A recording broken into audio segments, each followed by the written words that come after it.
Next up is Kati Chinna Karana. From Adimandi position, bring your hands above your head and cross your arms with the palms facing backward. Now turn your hips to one side and open up your arms wide above your head. Repeat the movement on both sides again and again.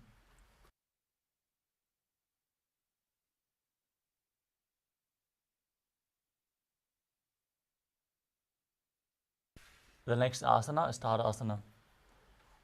Stand tall on the tips of the toes as you raise your arms up above your head. Keep your elbows straight, engage all three bandhas as you visualize yourself as a palm tree and internally chant the new japa Shivoham. महामुद्राबद्ध कोनो ताड़ासन विभेदकान्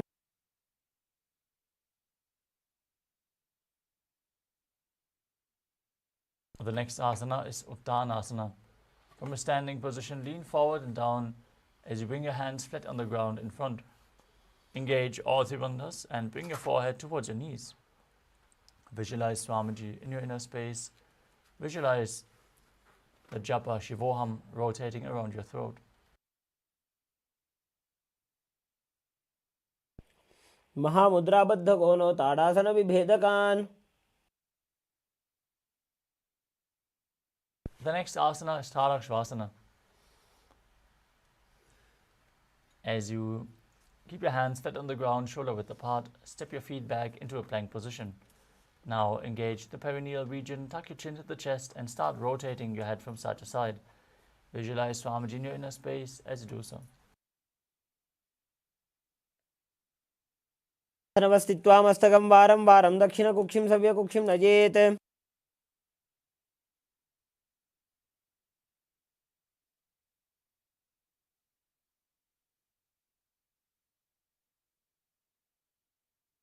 The next asana is Bhujangasana. Now lay down flat on your stomach as you keep the toes pointing backwards and the hands flat next to your chest. Now raise your head by the strength of your lower back. Open your mouth wide and inhale through the hollow of your throat in Bhujangani Mudra as you visualize yourself as a cobra.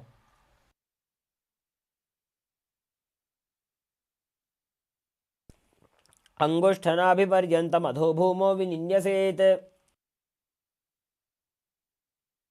The next asana is Shashasana. Now push your body up into a plank position and alternate bringing one knee in towards your chest back and forth. As you visualize Swamiji in your inner space, breathe calmly through your nose in Sahaja Kumbhaka and perform the Mula Bandha. गजासन संस्थितो जानुद्वयमाकुञ्च वारं वारं कर्तव्यं शशासनं भवति.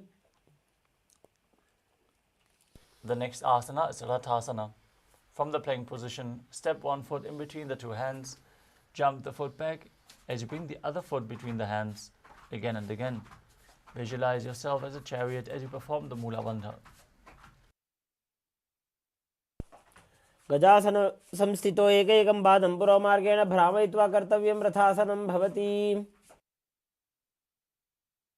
Next up is Virabhadrasana. As you keep one foot flat on the ground in front, with a knee bent at a 90-degree angle, toes pointing forward, keep the other leg pointed back, with the toes pointing outward, knees straight. Raise your arms up parallel above your head. Gaze towards your third eye. Visualize yourself as Lord Virabhadra as you perform Uddiyana Bandha and Mula Bandha.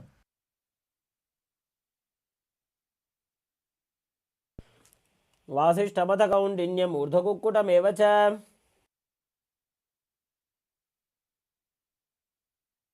Exchange the position of your feet. Repeat Virabhadrasana on the other side. वासिष्ठमथ कौण्डिन्यम् ऊर्ध्वकुक्कुटमेव च. Next up is Vrikshasana. Now stand tall and bring one foot to the inner thigh. Keep your palms together in Anjali Mudra and raise them up above your head. As you pull your stomach in and up, contract the perineal region and visualize yourself as a tree.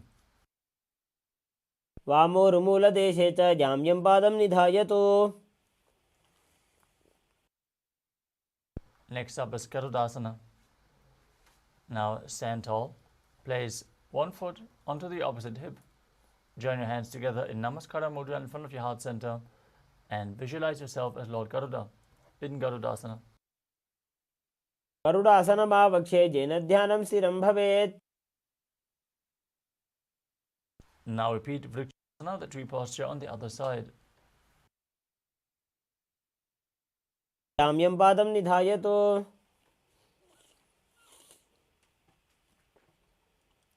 Now bring the raised foot to the opposite hip as you visualize yourself as Lord Garuda in Garudasana on the other side. गरुडासनमावक्षे येन ध्यानं स्थिरं भवेत्. The next asana is Trikonasana. As you step one foot forward and the other one far back, with the front toes pointing forwards and the back toes facing sideways. Extend your arms parallel to the ground, lean forward and down as you gaze up along the arm and visualize yourself as a triangle. उत्तानपादं क्रौञ्चं च मरीचिं वीरभद्रकम्. Now exchange the position of your feet and repeat Trikonasana on the other side. उत्तानपादं क्रौञ्चं च मरीचिं वीरभद्रकम्.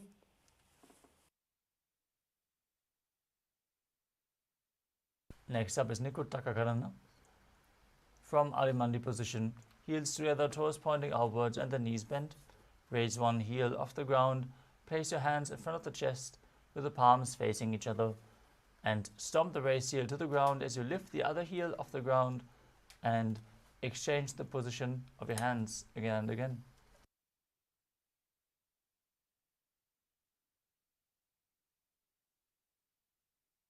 Next up is Angushtasana. Now lower your body down onto the tips of the toes. Sit your perineum down on the raised heels. As you keep the knees together, join your hands in Namaskara Mudra in front of the heart center. Visualize Swamiji in your inner space and start buzzing like a bee on the inhalation and exhalation in Brahmari Kumbhaka. As you perform the Mula Bandha and internally chant the new japa Sadashivoham. कबन्धासनमित्याहुः गोरक्षासनमेव च. From Angushtasana, extend one leg forward, heel down, toes pointing up. Keep your hands at the side, palms facing forward in Vara Mudra, with the fingertips just touching the ground. Visualize Swamiji in your inner space as you perform the Mula Bandha in Saurasana. प्रसार्य एकं पादतलं संस्थाप्य त्वेकपादकम्.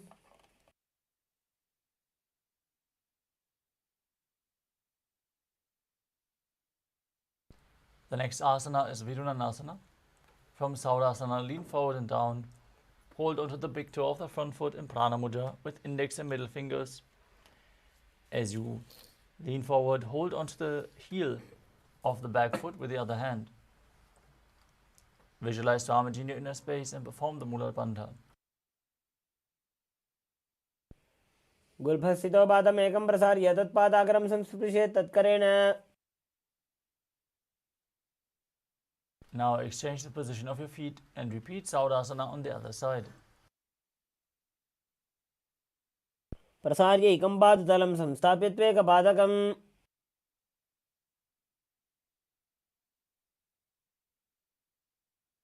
The next asana is Vidunanasana on the other side. Lean forward and down. Hold onto the big toe and the back heel as you visualize Swamiji.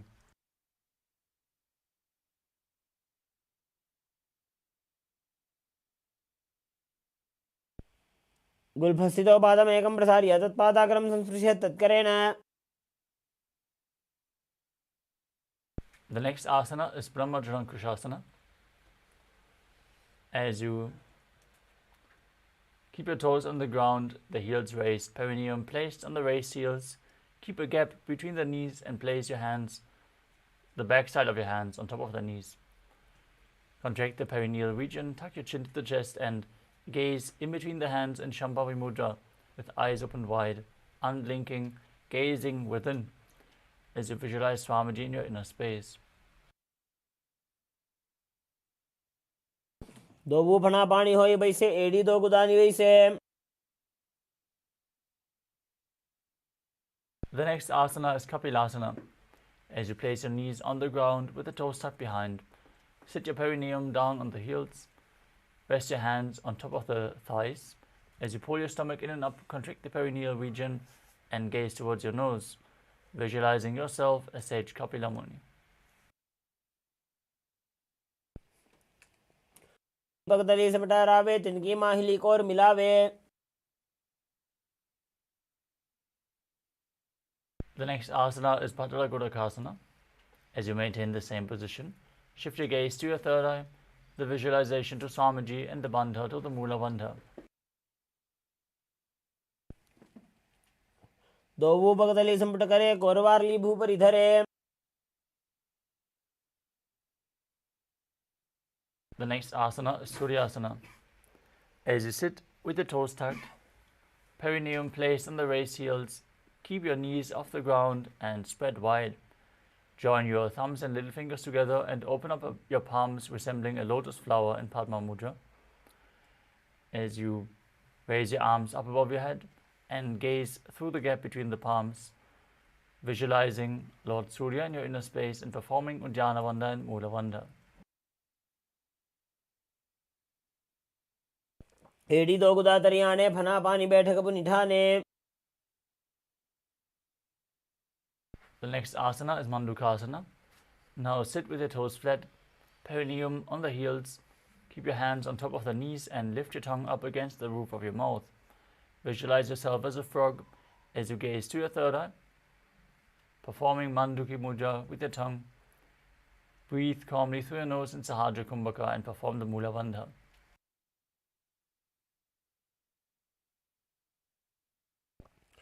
पादतलौ पृष्ठदेशे अंगुष्टे द्वे च संस्पृशेत्.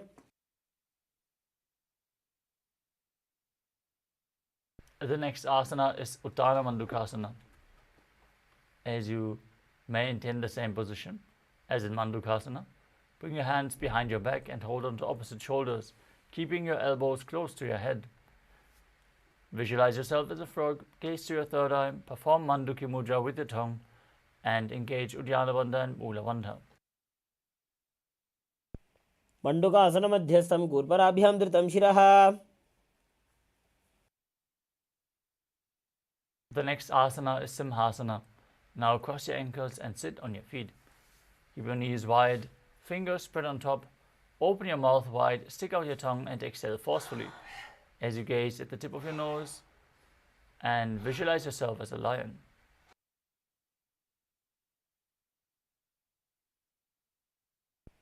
दक्षिणं सव्यगुल्फेन दक्षिणेन ततेतरम्.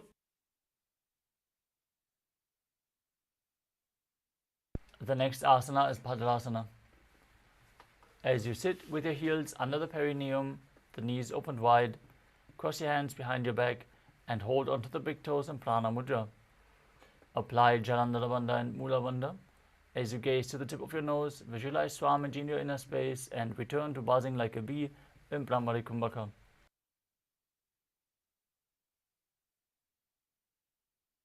गुल्भौ च वृषणस्याधो व्युत्क्रमेण समाहितः.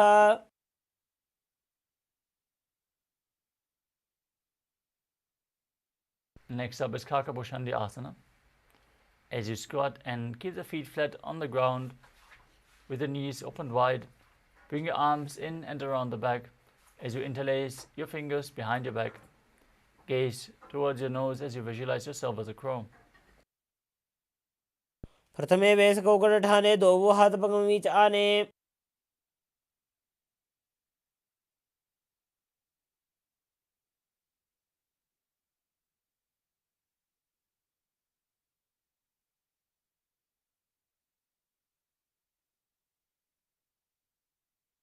The next asana is Karnivavasana.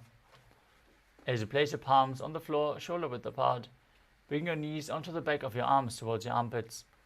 Lean your chin forward and down as you lift the feet off the ground and visualize Swamiji in your inner space. आसन को गुण आशी दुष्टा होई तो आची होई.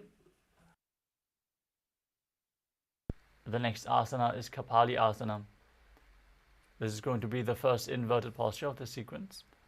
So if you have any upper back or neck injuries or high blood pressure, take it slow with all the inverted postures. And if required, set yourself up in front of a wall for support. Now place your elbows onto your your knees onto your elbows, your head onto the ground, forming a triangle between your hands and your head as you align your hips with the shoulders and raise your legs up straight. Visualize Swamiji in your inner space as you perform the Mula Bandha. शीश शीशा धरती टेकी पकदो भूमि लिवाऊ चाकू करे.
The next asana is Paramashivoham. As you squat on your toes with the legs together, twist your body and place both hands to one side. Then lean onto your arms and balance, extending the legs to the side. As you gaze to your third eye, visualize yourself as a peacock. Perform Rechaka Kumbhaka, exhaling deeply and holding your breath in Paramashivoham. मयूरं दंडवत् कुर्यान् मायूरं दंडनामकम्. Now twist your body in the opposite direction and repeat Paramashivoham. मयूरं दंडवत् कुर्यान् मायूरं दंडनामकम्.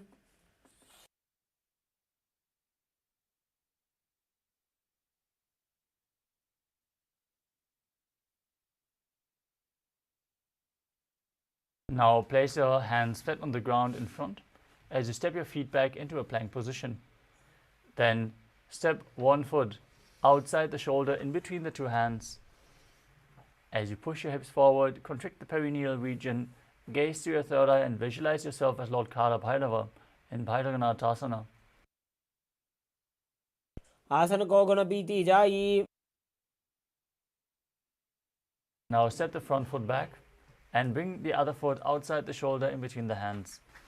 As you visualize yourself as Lord Kala Bhairava in Bhairaganathasana on the other side. आसन को गुण बीती जाई. Step the front foot back and from the plank position, bring your forearms on the ground and slightly walk your feet forward to raise your hips in Unmukha Pitasana as you gaze towards your third eye and visualize Swamiji in your inner space. भून्यस्तो जानुनी हस्तो चतुष्पदम वाङ्मुखम्. Next up is Vasishthasana. From Talakshvasana, rotate your body onto one arm as you extend the other arm up towards the sky. Keep your body straight, the core engaged as you perform the Mula Bandha.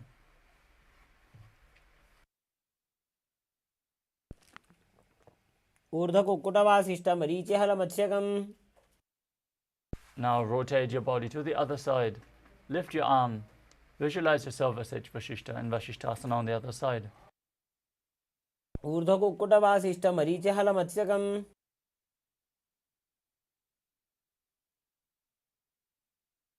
Now come to a seated position with your legs extended forward. As you place your hands underneath the buttocks with the palms facing up. Visualize yourself as Lord Hanuman as you gaze towards your nose. Perform Jalandhara Bandha and Mula Bandha and internally chant the new japa Maharloka. की उभय हथेली कोरवारली मैले भेली.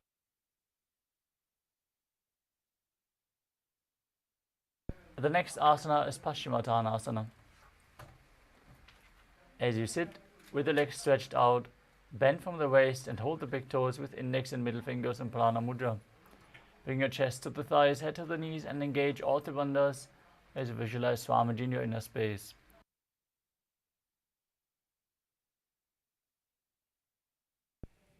स्वबानिभ्यां दृढं दत्वा जानोपरि शिरोन्यसेत्.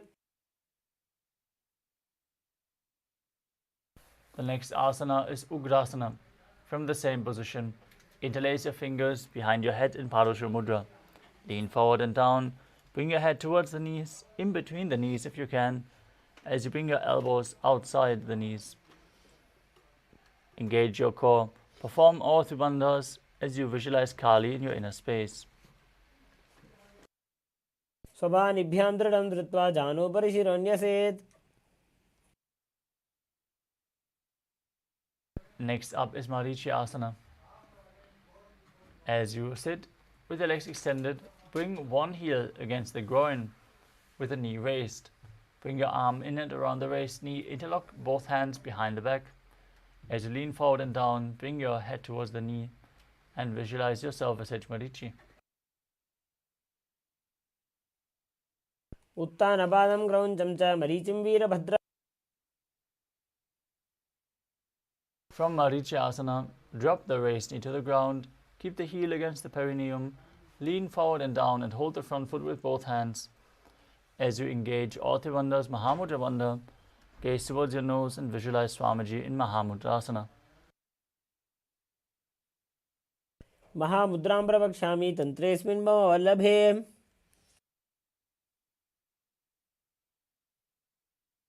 Now extend both legs, bring the other heel against the groin as you repeat Marichi Asana on the other side.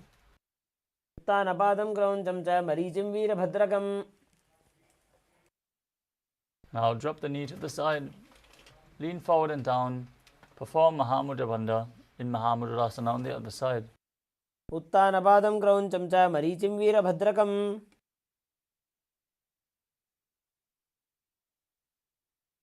The next asana is Vajrasana too.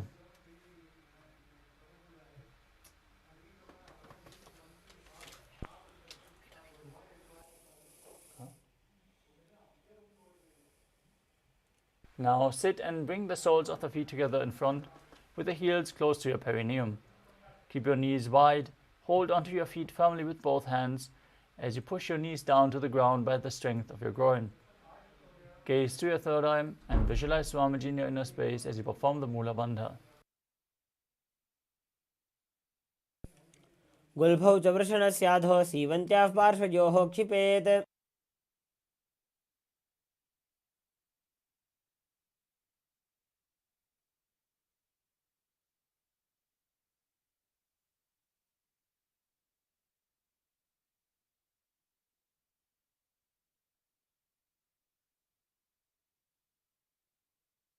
The next asana is Gvali Pavasana. From Vajrasana, extend your feet away from the body slightly. As you keep the toes together and the heels apart, your knees wide open. Place your hands on the respective knees, tuck your chin to the chest and gaze towards your nose as you visualize Swamiji in your inner space.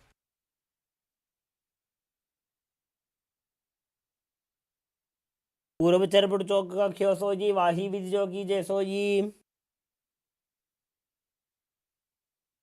Next up is Dronasana. As you sit and keep the soles of the feet together and the heels close to your perineum, hold the soles of the feet and lean forward and down. Bring your forehead to the feet as you gaze to your nose and visualize Yoni Mandala, the visual representation of Devi Paramashiva Shakti. दोवो पकदली संपुट करे एड़ी made के ढिंग दरे. Next up is Milaki Pavasana.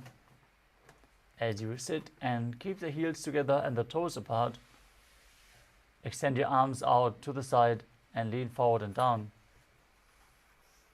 Bring your forehead to the ground behind the heels as you gaze to your nose and visualize Swamiji in your inner space.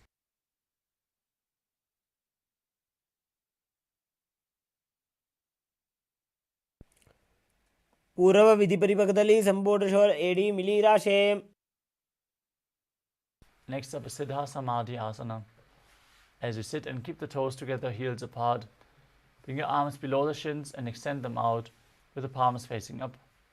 Bring your forehead to the ground in front of the feet as you bring your toes towards your throat if you can. Gaze towards your nose. Visualize Lord Surya in your inner space as you perform the Mula Bandha.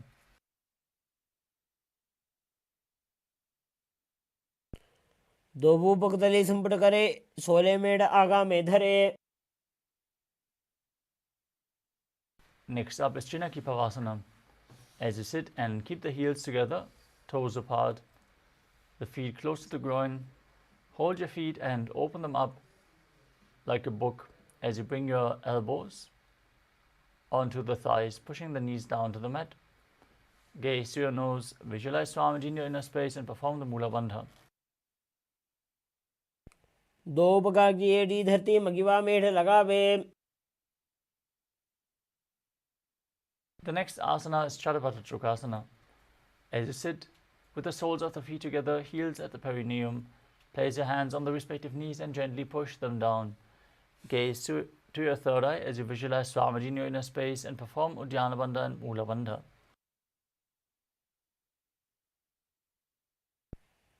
दो भूपकतली संपुट धारे आगा ने कर जा रे पसारे. Next up is Bhairavasana.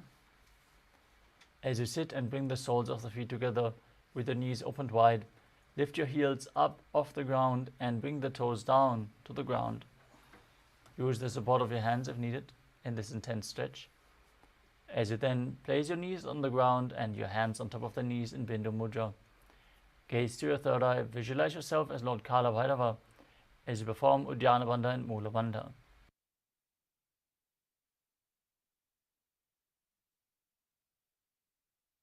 गुल्फो संपीडजान्योन्यं व्युत्क्रमेणोऽथि तं शनैः.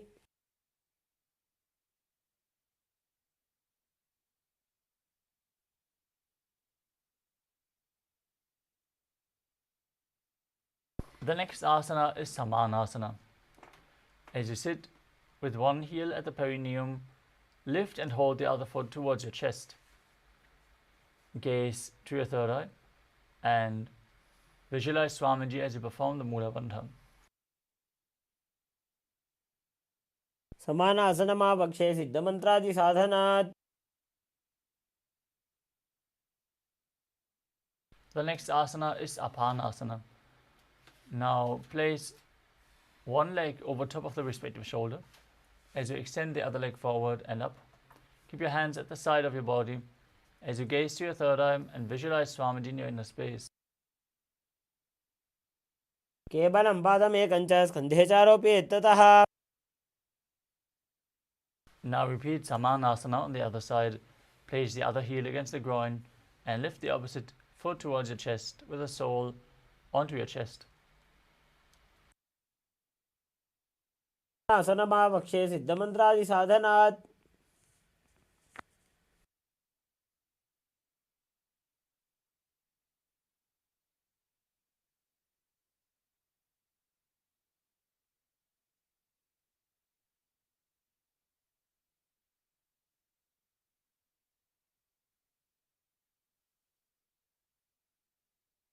Now repeat Apanasana on the other side as you bring the other foot over top of the respective shoulder and extending the opposite leg forward and up.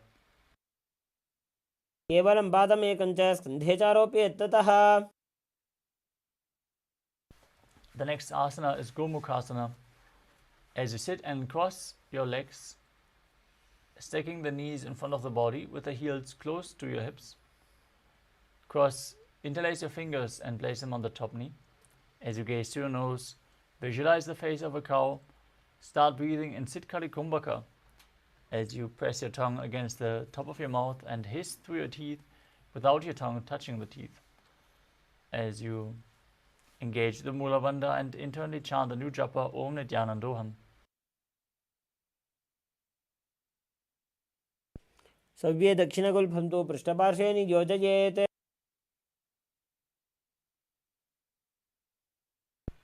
The next asana is Anasuyasana. From Gomukhasana, hold onto the big toes in Prana Mudra. Gaze towards your nose as you visualize yourself as Rishika Anasuya and perform Uddiyana Bandha and Mula Bandha.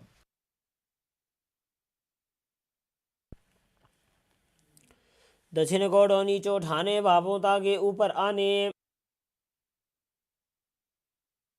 Now interlock your fingers behind your back.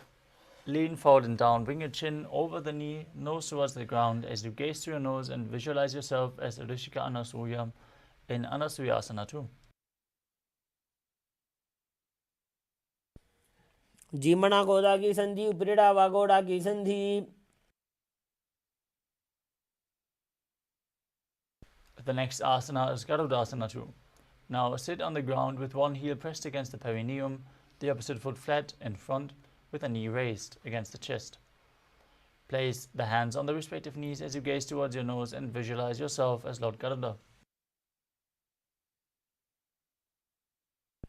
Davos पग मोड़ी एड़ी, माहिलो गुल्भ मूलद्वारनी चैदे. From Garudasana 2, raise your perineum onto the heel. Interlock your fingers behind your neck in Parusha Mudra. As you twist your elbows outside the raised knee, gaze to your third eye and visualize yourself as Narada in Naradasana.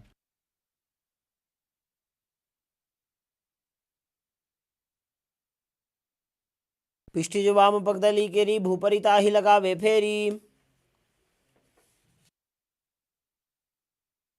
The next asana is Matsya Pitakasana. As you place one foot on top of the opposite thigh and wrap the respective arm around the knee, hold on to the shin, extend the other arm down and hold on to the big toe in Prana Mudra. Gaze towards your nose and visualize Matsya, the fish avatar of Lord Vishnu. वामे नवामांगुष्ठन्तो गृहीतं मत्स्यपीठकम्. Now repeat Gomukhasana on the other side as you stack your knees again with the other knee on top. Interlace your hands on top. Visualize the face of a cow and don't forget to breathe in Siddhkari Kumbhaka, hissing through your teeth without the tongue touching the teeth.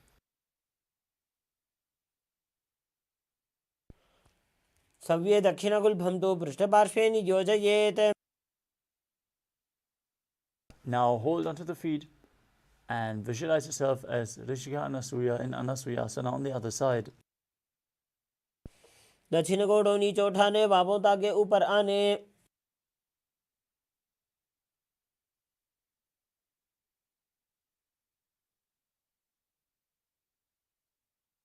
Now lean forward and down as you interlock your fingers behind your back. Repeat Anasuyasana 2 on the other side.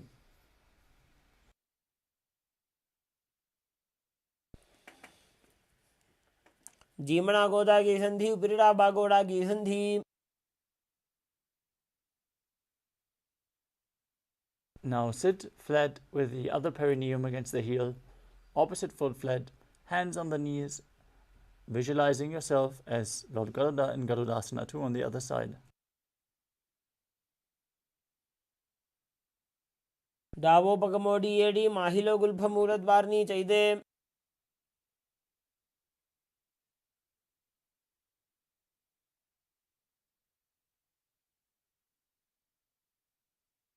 Now interlace your fingers behind your back, raise your perineum onto the heel, twist the elbows outside the raised knee as you repeat Naradasana on the other side. पिष्टि जो वाम पगदली केरी, भूपरिता ही लगावे फेरी.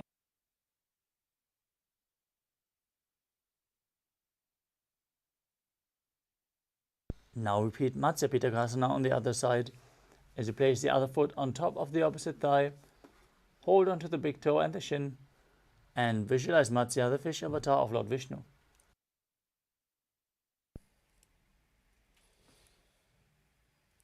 वामे नवामांगुष्ठन्तो गृहीतं मत्स्यपीठकम्.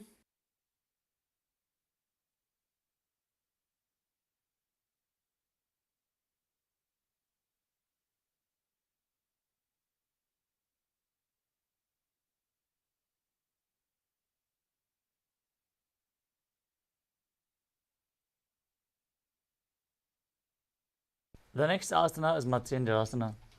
Now place one foot on top of the opposite thigh as you raise the opposite knee. Keep your foot flat and twist one elbow outside the raised knee. Place the raised hand at the neck, gaze back and up, as you place the back hand on the ground behind you.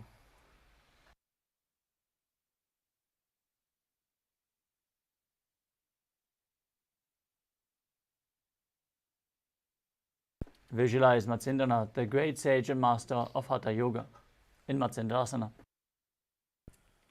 उदरं पश्चिमाभासं कृत्वा तिष्ठति यत्ततः. From Matsendrasana, extend the front arm down to the foot. Hold the big toe in Prana Mudra if you can. Otherwise, you can hold onto the shin. Gaze to your third eye. Visualize yourself as a camel. And hold the back ear with the other hand in Kubhasana. आसन को गुण झोलो जाए.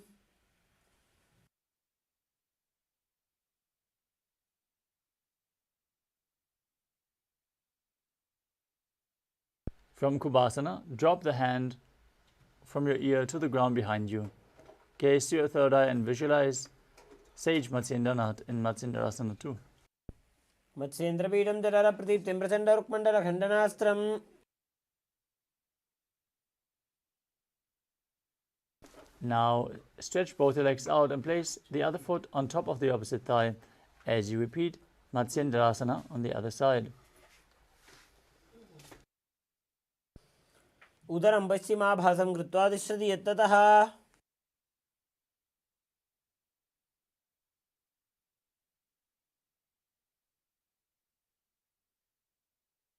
Extend the front arm down to the foot. Place the other hand at your ear. Gaze to your third eye in Kubhasana on the other side. आसन को गुण झोलो जाए.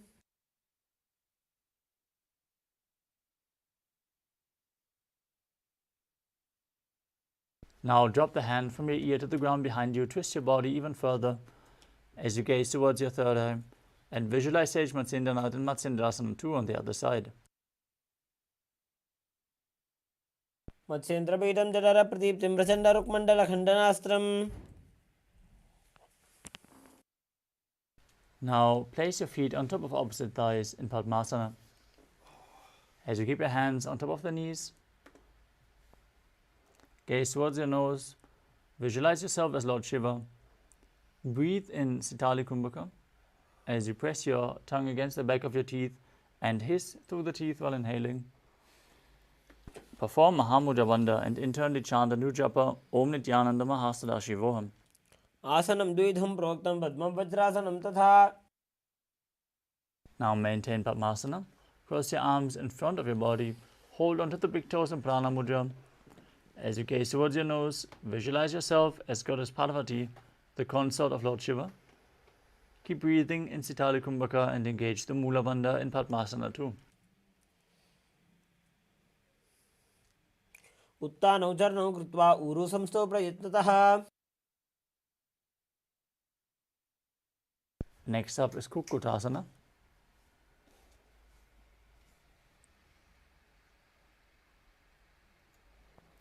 As you sit and place your feet on top of opposite thighs, keep your palms on the ground in between the two legs and lift your body up off the mat. Now visualize yourself as a rooster as you breathe calmly through your nose in Sahasrara Kumbhaka and perform the Mula Bandha. पद्मासनं संस्थाप्य नान्वोरुरन्तरे करौ. Next up is Baddha Keki Asana. From Padmasana, rise up onto your knees and place your hands flat on the ground in front with the fingers pointing backwards. Now lean onto your elbows and balance as you lift your knees off the ground and visualize Swamiji in your inner space. नमोष्टभ्यकरद्वयेन तत्कुरुपरि स्थापिता नाभिपार्श्वः. From Baddha Keki Asana, extend your legs back into Mayurasana. From a kneeling position, you can place your hands flat on the mat.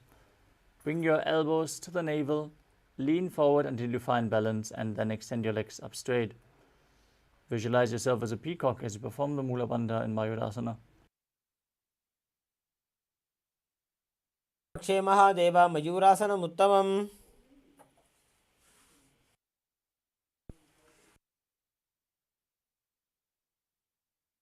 Now lower your body down onto your stomach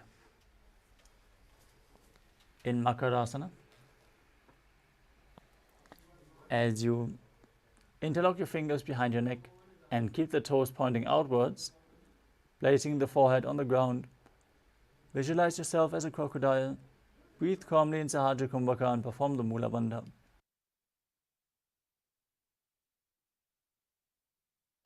अध्यासचेते हृदयं निधाय भूमौ च पादौ च प्रसार्यमानौ. Next up is Shalabhasana.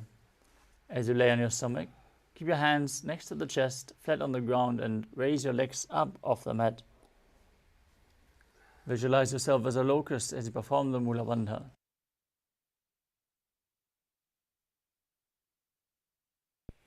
अध्यासचेते करयुग्मवक्षौ भूमिमष्टभ्यकरयोः. Next up is Ushtrasana. As you lay on your stomach, hold onto your feet. As you pull them down outside the hips, close to the ground, as low as possible. As you visualize yourself as a camel in Ushtrasana.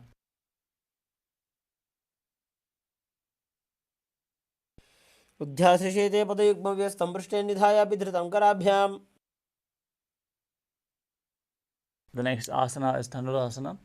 As you hold onto your feet, kick them back and up and lift your chest, visualizing yourself as Pinaka, Lord Shiva's bow, as you gaze to your third eye and perform the Mula Bandha in Dhanurasana.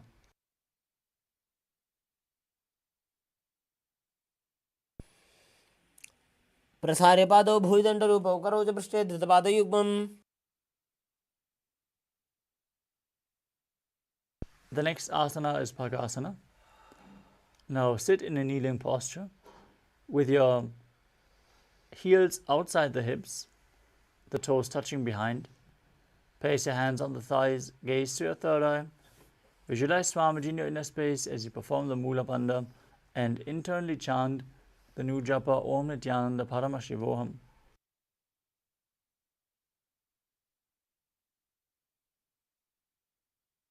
मोड़ी पाव दो वैसे बहुरोज उक्त करे एक ऐसे.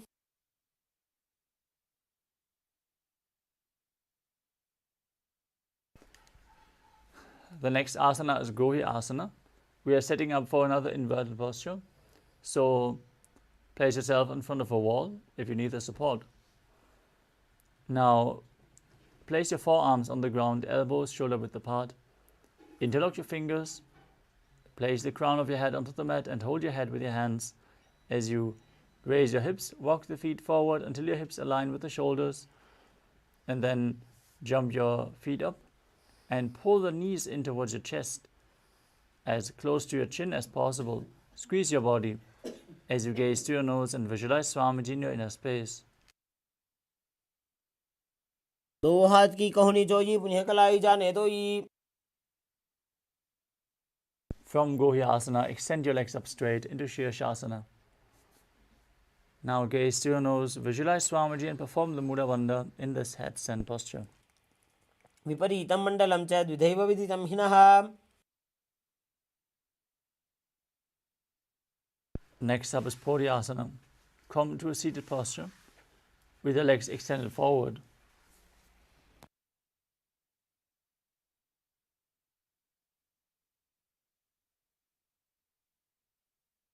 Start breathing in Bhastika Kumbhaka, rapidly exhaling from your diaphragm, pushing the air out again and again like the bellows of a blacksmith, as you hold your calves from behind and raise your legs up vertical, bringing your head towards your knees. Visualize Swamiji and perform the Mula Bandha. हर आने घोड़ा तरे कागसी ठाने.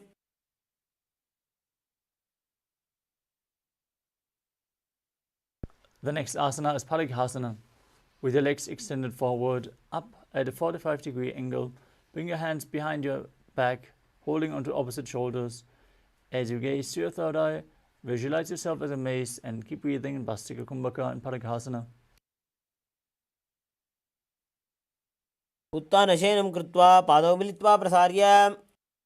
The next asana is Naukasana. As you keep your legs raised, extend your arms out in front, keeping your arms parallel to the ground. Gaze to your third eye. Visualize yourself as a boat. Keep breathing in Bhastika Kumbhaka. उत्तानशयनं कुर्पराभ्यां भूमिवष्टभ्य. Next up is Rudrasana. As you sit and lift your feet up, scoop your hands under the heels and pull your feet towards your chest.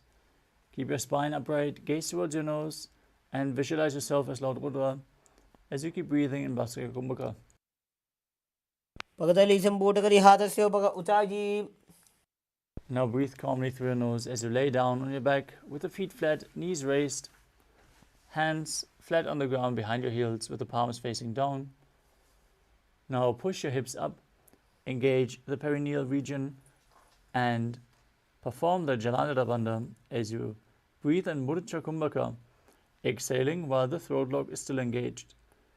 Gaze towards your nose and visualize Swamiji in your inner space in Unmukha Pitasana too.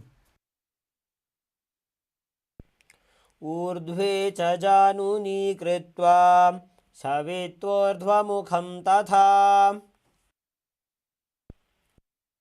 The next asana is Shivasana. As you lay down on your back with the hands next to your hip, palms facing up, perform Shakti Chalan Mudra. Pull the Kundalini Shakti up along the spine forcefully. Then relax. Unclutch from any micro movements of the body and mind. As you visualize that your body is dead and Swamiji, the Supreme Pontiff of Hinduism, is liberating you. Internally chant the Mahavakya, Om Nithyananda Paramashivoham.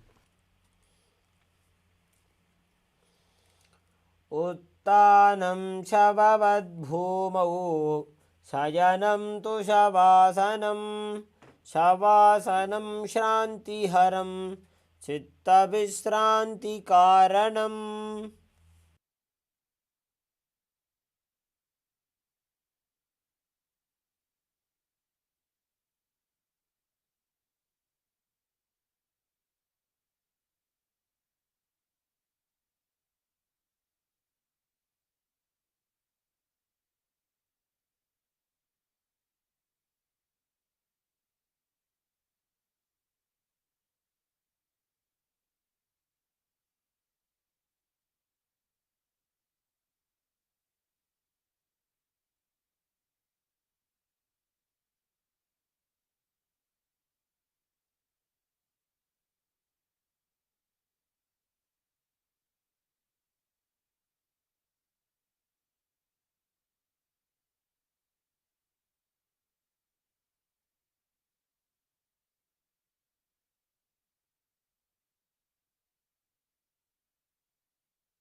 Now slowly return to your physical body.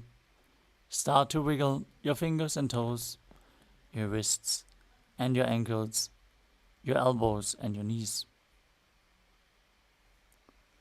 Pull your knees up towards your chest and rock your body from side to side as you slowly return to a comfortable seated position.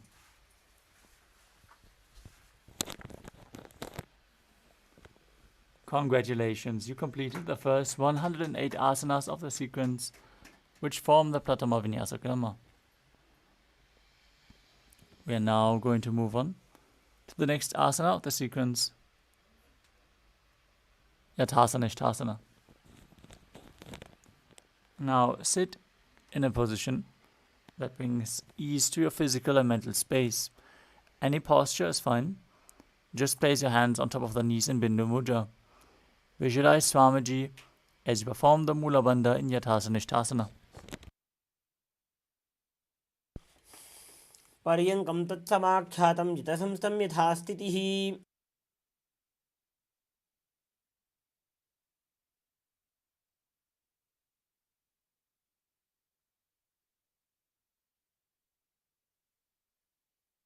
The next asana is Samasana. As you sit in a cross-legged position with your hands on the knees in Bindu Mudra, take a long deep inhalation and hold your breath. After exhaling deeply, keep inhaling and exhaling deeply again and again as you visualize Swamiji in your inner space.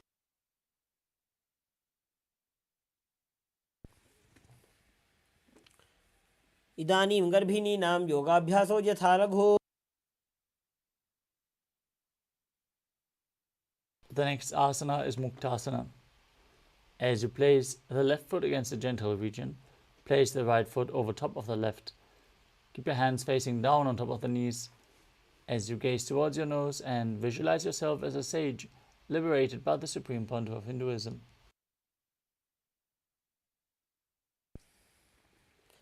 निपीड्य सीविनीं सूक्ष्मां दक्षिणेतरगुल्पतः. Next up is Siddhasana. Maintain the same position, shift your gaze to the third eye and visualize Swamiji in your inner space. स्थानसंयमितेन्द्रियो चलदृशा पश्यन् भ्रुवोरन्तरं चैतन्मोक्षकपातभेदजनकं सिद्धासनं प्रोच्यते. Next up is Siddhyasana. Maintain the same position, shift your gaze to the ground in front of you as you visualize Swamiji and engage all three bandhas. वामपादके इडीजानो सीवनिमधितासकोठानो.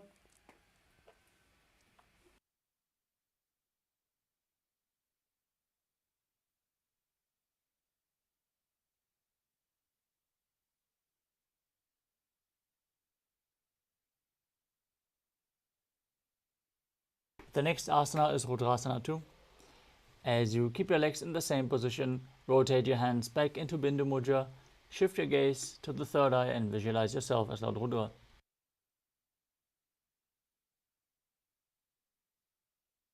वामचरण बरी दक्षिण राखे एक जुगति ऐसे विधि राखे.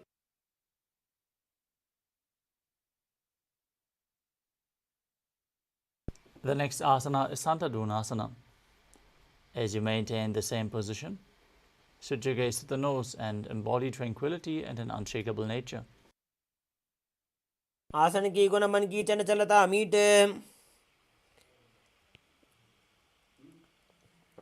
Next up is Siddhasana 2. Maintain one heel on top of the other as you bring your hands to the navel, cupping one palm over the other, resembling a lotus flower in Samputa Mudra. Visualize Swamiji in your inner space as you do so.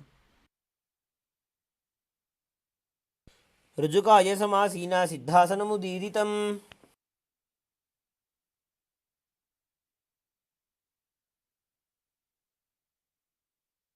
Next up is Bandha Yoni Asana. As you maintain your feet in the same position, set the sankalpa of manifesting through the womb of creation. Prepare yourself to enter Shanmukhi Mudra as we lock all our five senses with our hands. Now place the little fingers beneath the bottom lip, ring fingers above the upper lip, middle fingers closing the nostrils, index fingers closing the eyes, and the thumbs locking the ears. यत्र मध्ये महादेव बन्धयोन्यासने शृणु. The next asana is Virasana. Now place one foot on top of the opposite thigh and the other foot below the opposite thigh. Place your hands on the knees in Bindu Mudra and visualize the state, embody the state and space of bravery.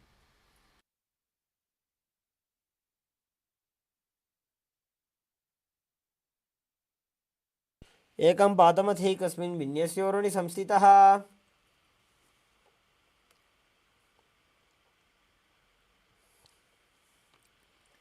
Next up is Valmikasana. As you keep your feet in the same position, hands on the knees in Bindu Mudra, gaze to your third eye and visualize Sage Valmiki, the great poet and author of Ramayana. डाबा पग की पगथली पुनि AD है जो या.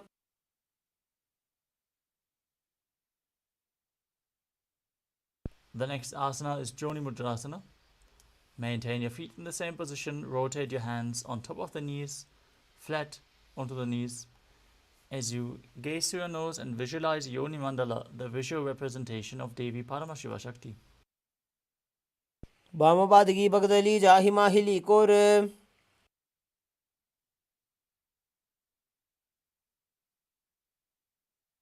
Next up is Yoni Asana.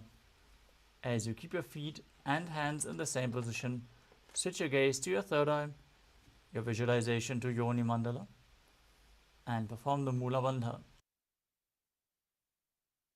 योन्यासनं पर्वतेन योगं योगफले नीलम्. The next asana is Padasana 3. As you sit and bring the soles of the feet together in front of your body, heels close to the perineum, hold your feet firmly with both hands and press your knees down towards the ground. As you gaze through your nose and visualize yourself as Lord Veerabhadra and perform Uddiyana Bandha and Mula Bandha.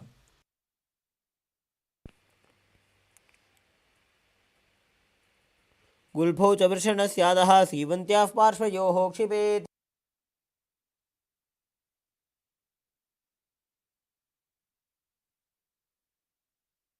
The next asana is Aghorasana. As you keep the soles of the feet together, heels close to the perineum,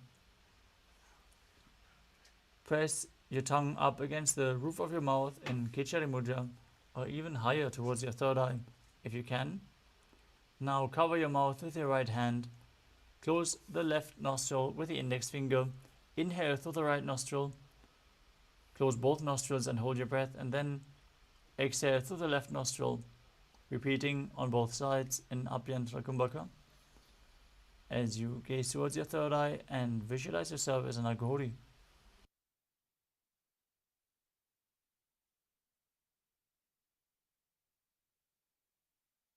पूर्व कहो भिश्रिका जोई वाही विधि जोगी जैसो जी.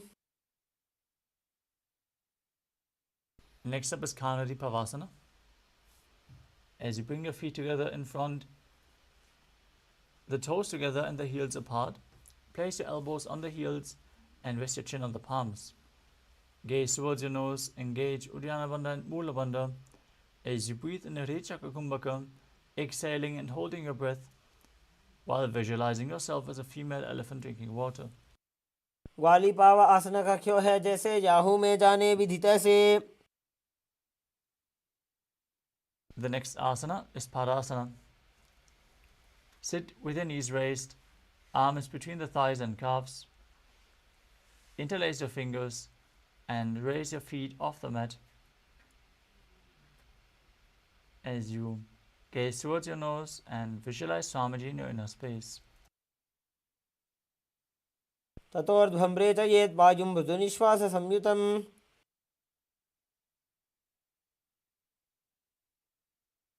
Next up is Gopi Chandasana. Now interlace your fingers around the feet with the soles together and the toes. Lift the toes to the groove of your throat as you keep your heels towards your chest. Place your chin on your hands, gaze to your nose, and embody the state and space of a king. पूरब विधिपगा का अंगूठा कंठ को पराशे.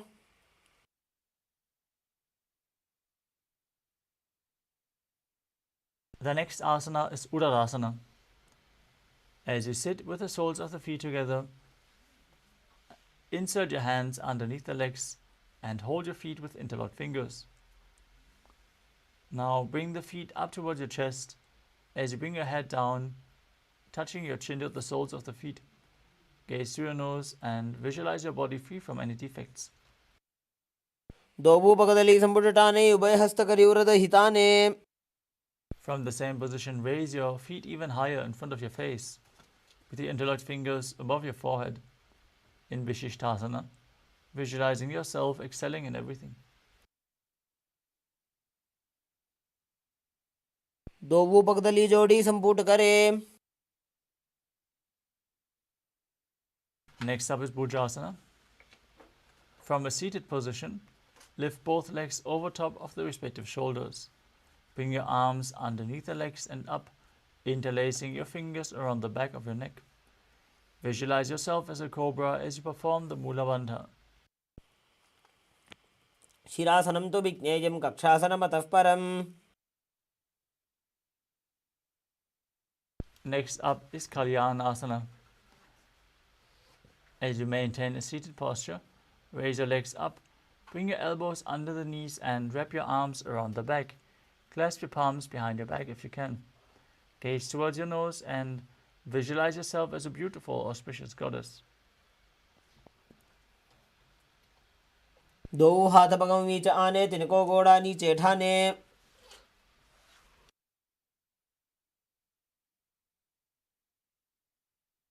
The next asana is Sankatasana. Now place the top of the left foot flat on the mat and sit your perineum down on the left heel. Stack the right knee over top, heel close to the hip. As you place your hands on opposite knees, gaze outwards in Vaishnavi Mudra without focusing on any external object, only focusing on the object within. Visualize yourself as an elegant swan as you start breathing in Ujjayi Pranayama, making an ocean-like sound with your mouth. वामपादं चितेर्मूलं सन्यस्य धरणीतले.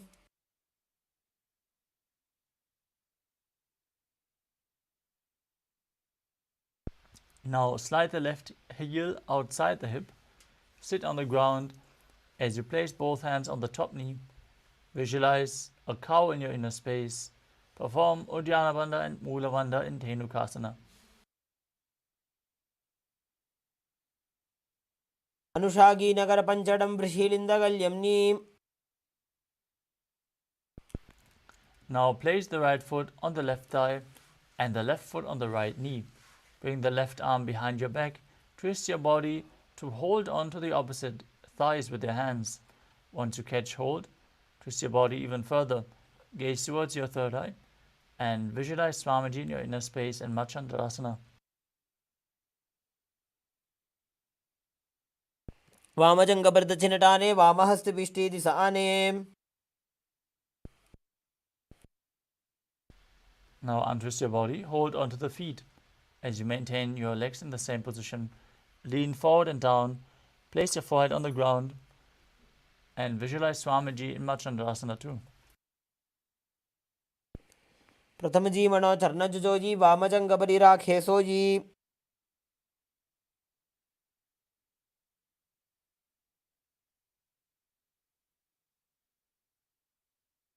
Now raise back up. Interlock your fingers and place them on the top knee. As you engage all three bandhas and visualize Swamiji, your Guru, in your inner space in Guru Asana.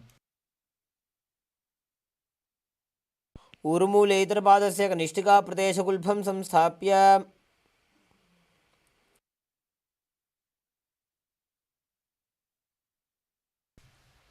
Now stack your knees again, this time keeping your right foot flat, sitting on the right heel. As you keep your hands on opposite knees, visualize yourself as an elegant swan in Sankatasana on the other side. वामपादं चितेर्मूलं सन्यस्य धरणीतले. Now slide the right foot outside the hip and sit on the ground as you visualize a cow in Dhenukasana on the other side. अनुषागी Nagar पंचडं वृषीलिन्दगल्यम्नी. Now place the left foot on the right thigh and the right foot on the left knee. Twist your right arm behind the back. Hold on to opposite thighs as you twist your body even further. Repeat Machandrasana on the other side. वामजङ्गपरिदक्षिणटाने वामहस्तपिष्टीति स आने. Untwist your spine, hold onto the feet and lean forward and down as you repeat Machandrasana 2 on the other side.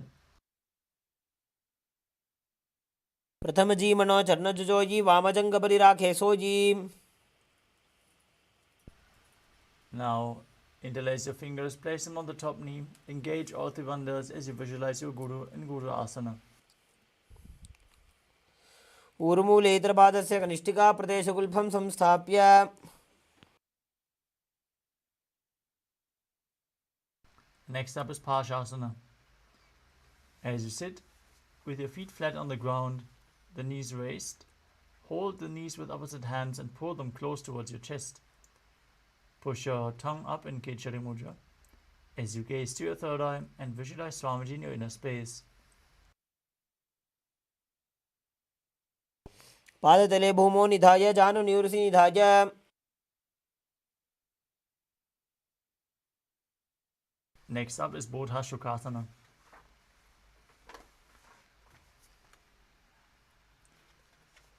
From the same position, hold onto your wrists and place your chin on the knees.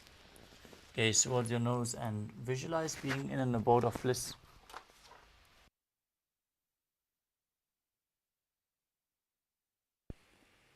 दोवुपगतली भूपरिधरे कोरमाहिलिये सेकरे. Next up is Kudakatasana. With your knees raised, bring your arms below the knees and hold onto opposite elbows. Gaze towards your nose, visualize Swamiji in your inner space as you perform the Mula Bandha. दो हाथ पग बाहर लियावे गोड़ा नीचे ले टहरावे. The next asana is Sumati Asana. As you maintain the same hold beneath the knees, cross your ankles with the right foot over top, toes pointing up, gaze towards your nose and visualize the great sage and Maharishi Sumati. मूलद्वारी धरती परिठाने डाबा पग परिदच पद आने.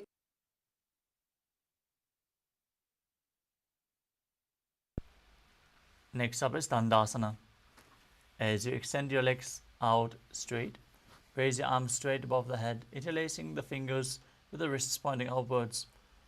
Gaze towards your nose as you visualize Swamiji in your inner space and perform all three bandhas, Mahamudra Bandha. इदानीं गर्भिणीनां योगाभ्यासो यथा लघो सुखप्रसवलाभाय प्रोच्यते प्राक्तनेपथि. Next up is Arambhasana. From the same position, lean forward and down. Hold onto the big toes in Prana Mudra. As you bring your chest down, head towards the knees. Inhale through the left nostril and exhale through the right, and then change the direction of the prana flow in Nadi Shodhana without using the support of your hands. Visualize Swamiji in your inner space. दोवो पग मिलिवा पसारी पका का अंगूठा पकड़ी लीलाट गोड़ा लगावे.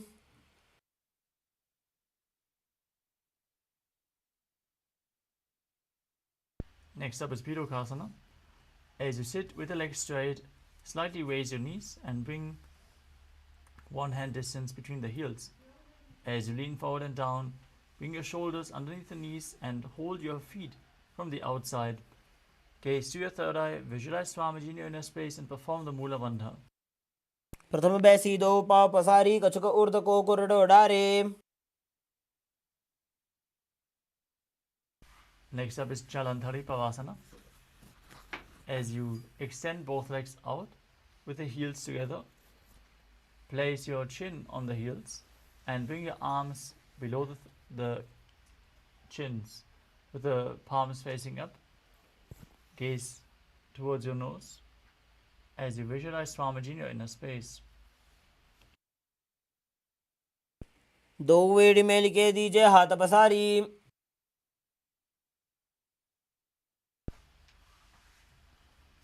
The next asana is Urdhva Paschimottanasana. As you sit and extend both legs out, lift one foot behind the neck.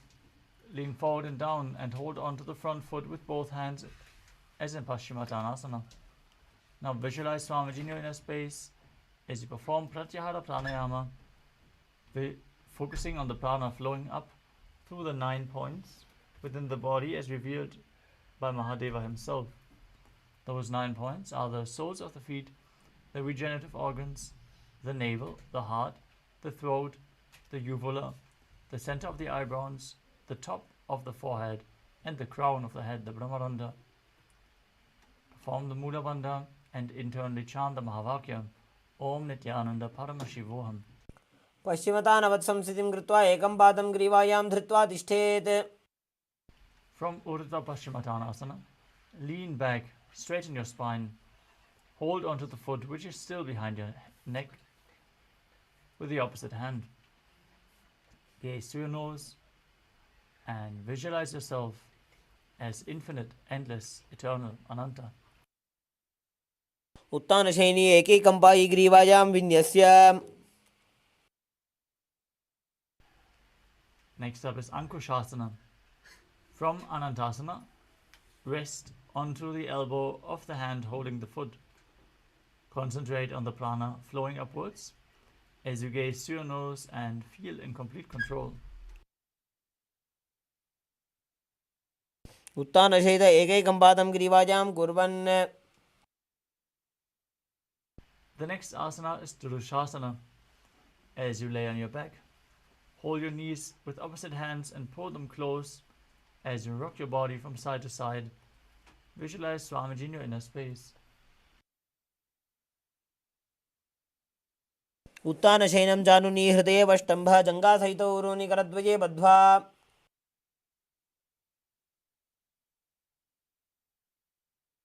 Now repeat Urdhva Paschimottanasana on the other side. Bring the other leg behind your neck. Lean forward and down. Hold onto the front foot. पश्चिमतानवत् संस्थितिं कृत्वा एकं पादं ग्रीवायां धृत्वा तिष्ठेत्.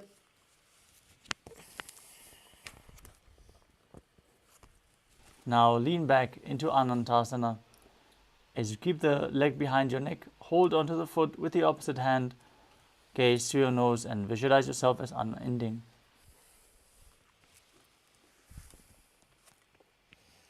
उत्तानशयनी एकैकं Pai ग्रीवायां विन्यस्य. Now roll onto the side of the hand holding onto the foot as you gaze to your nose and feel in complete control in Ankushasana. उत्तानशयित एकैकं पादं ग्रीवायां कुर्वन्.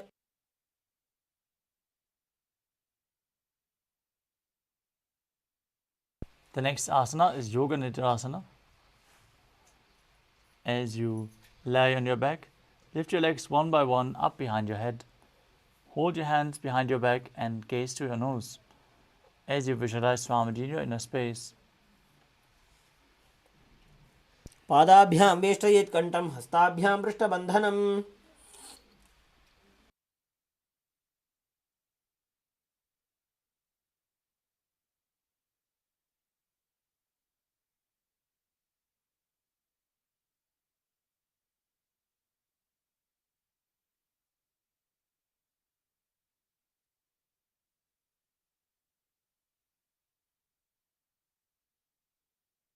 The next asana is Atmaramasana.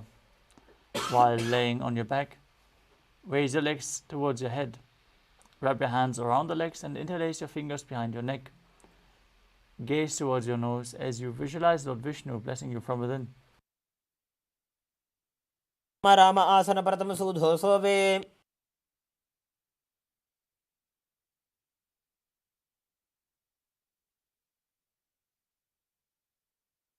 Next up is Kuchikasana.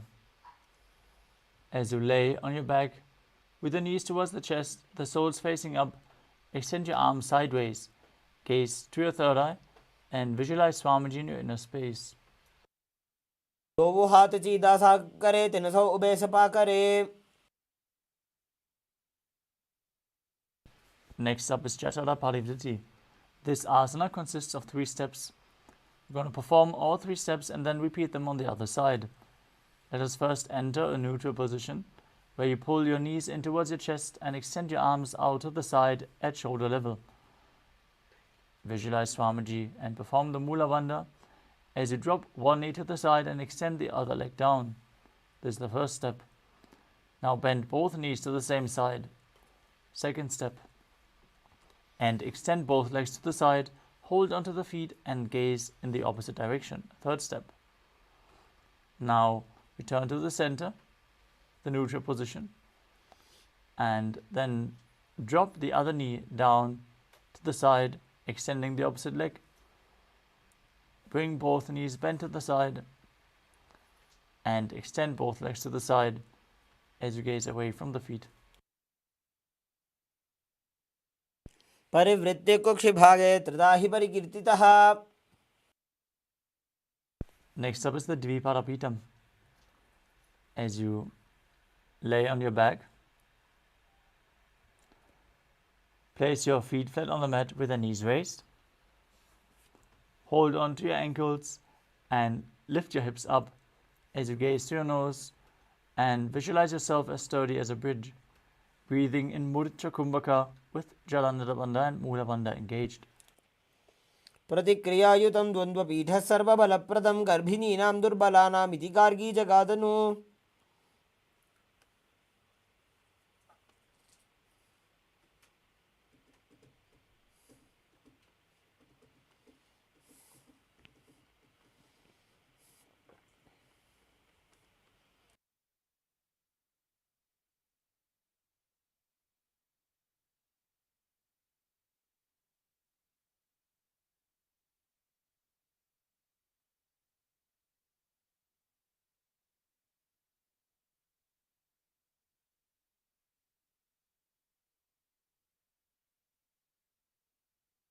The next asana is Paryankasana. As you lay on your back and place your feet flat on the mat, bring your arms over your head, place your hands flat on the mat as well, with the fingers pointing towards your feet, and then lift your entire body off the ground as you visualize yourself as sturdy as stone furniture. Breathe calmly through your nose in Sahajra Kumbhaka as you perform the Mula Bandha. उत्तानशयनं हस्ततलाभ्यां भूमिं वष्टभ्य पादतलाभ्यां भूमिं धृत्वा.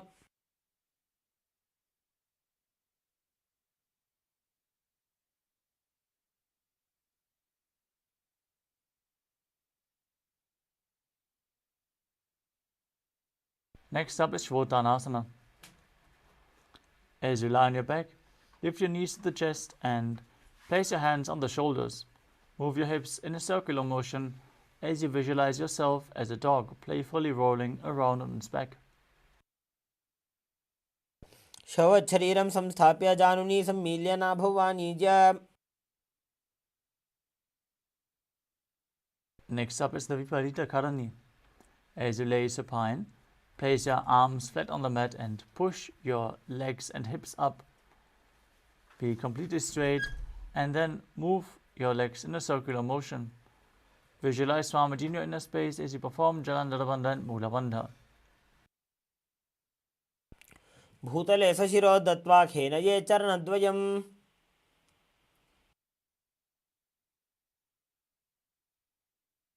Next up is the Viparita Karani too. From the same position, stop the movement of your legs. Keep visualizing Swamiji in your inner space. Karni विपरीताख्या सर्वाधिव्याधिनाशिनी नित्यमभ्यासयुक्तस्य जाठराग्निविवर्धनी.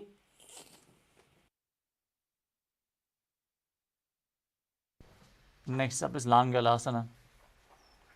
Now lay on your back and then lift your hips as you take your feet over your head, toes on the floor.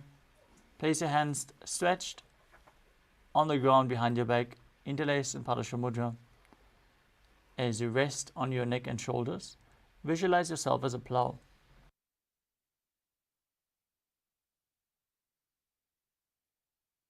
नरकासने स्थित्वा नासिकाप्रदेशे भूमौ पादपृष्ठे स्थाप्य.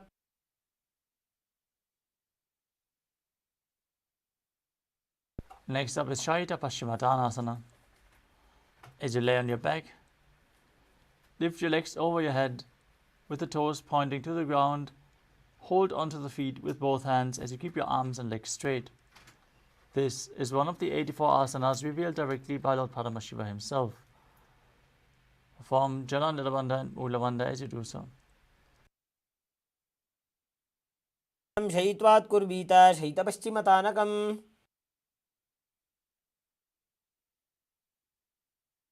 Next up is Supta Konasana. From the same position, bring your hips over your shoulders and spread your legs wide. Visualize Swamiji in your inner space as you perform Jala Nirabandha and Mula Bandha. परिवृत्य कोक्षिभागे त्रिधा हि परिकीर्तितः.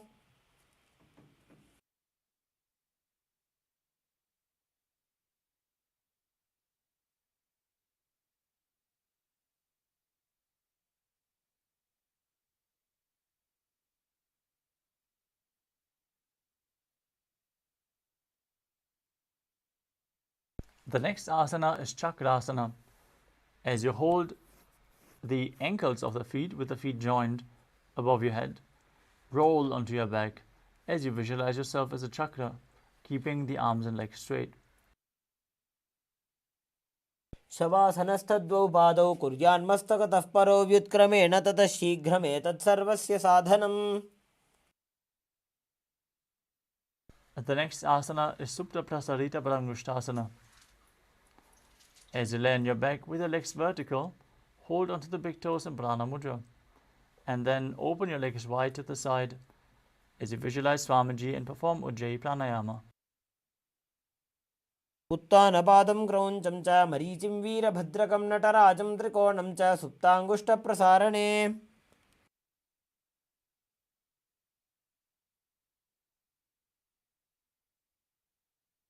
Next up is Supta Parangushtasana. As you join your feet together above your body, holding onto the big toes in Prana Mudra, visualizing Swamiji in your inner space. उत्तानपादं क्रौञ्चं च मरीचिं वीरभद्रकं नटराजं त्रिकोणं च सुप्ताङ्गुष्ठप्रसारणे.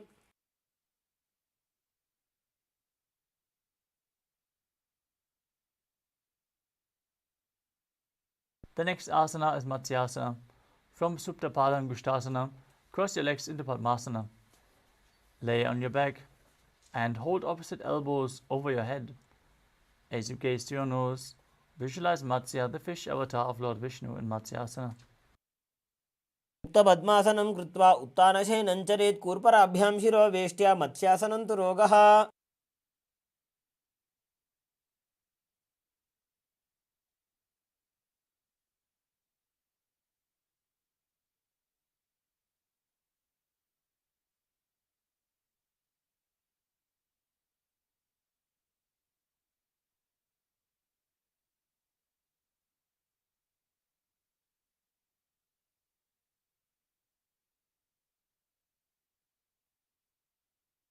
Next up is Parasharamasana. As you lay on your back in Padmasana, place the backside of your right hand onto the left palm. Gaze to your nose as you visualize the Rama in your inner space. प्रथमकरे पद्मासन आछे सूधो सोवे भूपरिपाछे.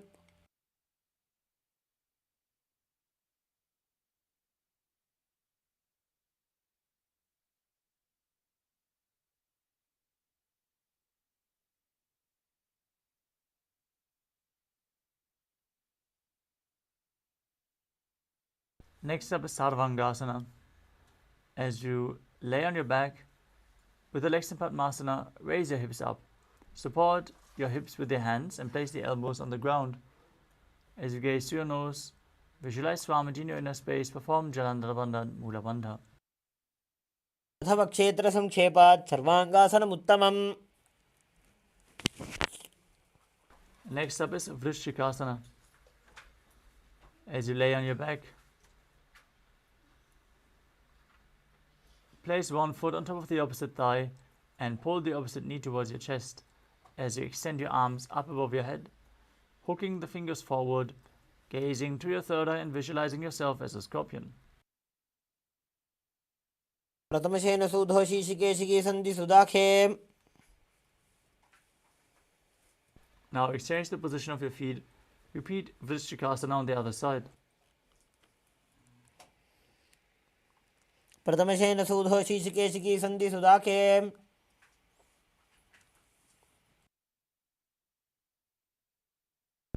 Next up is Vrishaparakshipasana.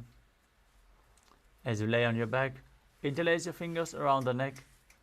Lift both legs off the mat and alternate pulling one knee in towards your chest back and forth.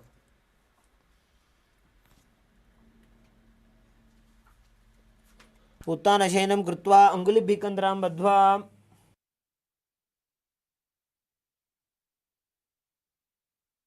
Next up is Maruttanasana.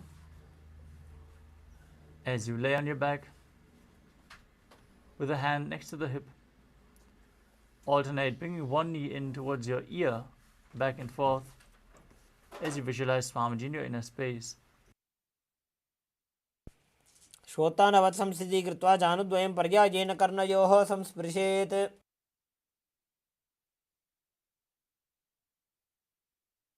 Next up is Vrikasana.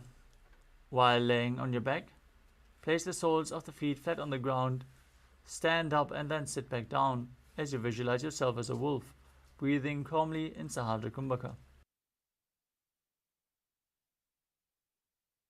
उत्तानशयनं कृत्वा पादतलाभ्यां भूमिं धृत्वा.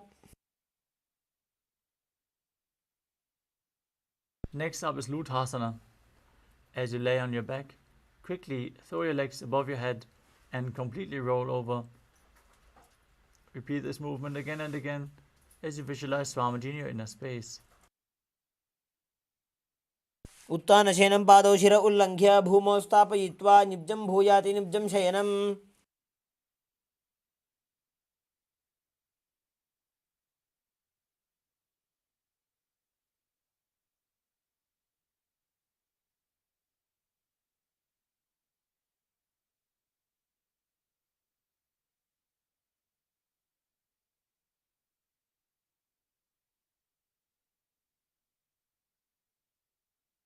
The next asana is Saladhasana.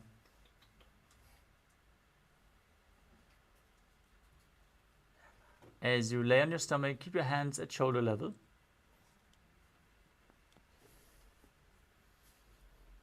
Keep your toes pointing back and visualize yourself as a chariot, carrying warriors into a battle for Dharma on your chariot back as you contract your lips and make a hissing sound while inhaling like a flute.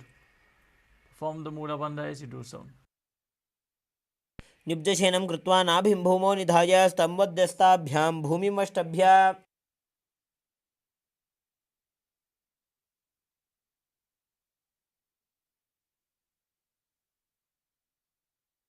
Next up is Dehalyulanganasana. Now place your palms on the ground, push your body up into a plank position and jump your feet back and forth in between your arms as you visualize yourself transcend body and mind in Dehalyulanganasana. हस्तद्वयं बद्ध्वा तन्मध्यचरणद्वयम् उड्डानैव बहिरानीय.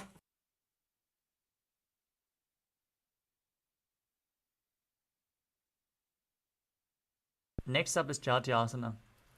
From a standing position, bend forward and place your hands on the mat. Walk back and forth as you visualize yourself as a wise 60-year-old elephant. जात्यासनं वक्ष्ये येन जातिस्मरो भवेत्. Next up is Lolitika Karana.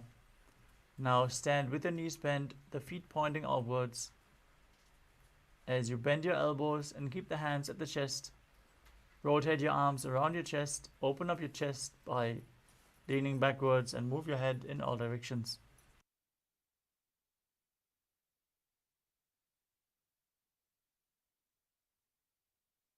The next asana is Sarpasana.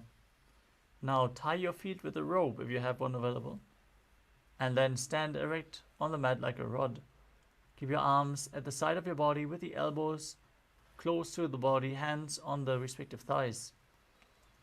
Visualize your Kundalini Devi is raising, curling upwards around your body. अथ सर्पासनं वक्षे वायुपाणाय केवलं शरीरं दण्डवत् तिष्ठेत् रज्जुबन्धस्तु पादयोः. The next asana is Ushtra Sadhanasana. While standing, place all fingers on the mat and then stand on your hands. Hold the toes from the front as you start walking around on the mat, visualizing yourself as a camel. मुष्टिकनिष्ठिकाप्रदेशेन भूमौ निधाय उपरि पादतले संस्थाप्य.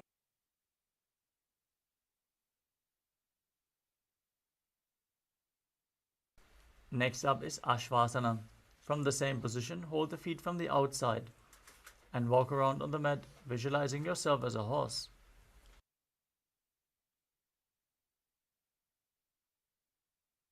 मुष्टिकनिष्ठिकाप्रदेशेन भूमौ निधाय उपरि पादतले संस्थाप्य.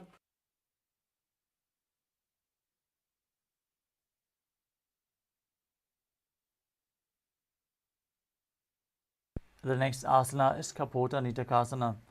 As you stand straight with your feet together, interlace your hands behind your back and pull the hands down towards your calves as you visualize yourself as a soaring bird diving.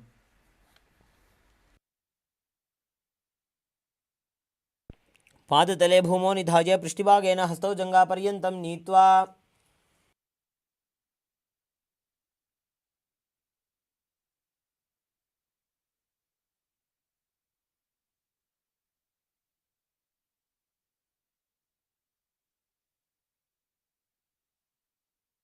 Next up is the Talapushpaputam Karana. As you stand tall with the palms together in Namaskara Mudra, gently bend the knees and keep the toes pointing outwards. Bow down to one side as you open up your palms and raise the heel of the respective side as you visualize yourself holding a bouquet of flowers and offering it to Paramashiva.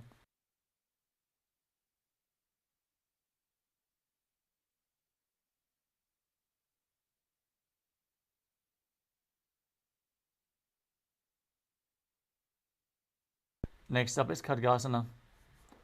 As you visualize yourself as a rhinoceros, gaze towards your nose and then lay down on your stomach, jump your feet up towards your hands and stand back up as you join your hands in Namaskara Mudra, forming the horn of the rhinoceros. नुजसरतमासनं कृत्वा पादतलाभ्यां भूमिं वष्टभ्य. Next up is the Uttanuttanam. You can hold weights to intensify this asana. As you sit down or as low as you can, stand back up and repeat this again and again. Gaze to your nose and visualize Swamiji in your inner space. पुनः पुनः उत्थातव्यम् असितव्यम् इति उत्थानोत्थानं भवति.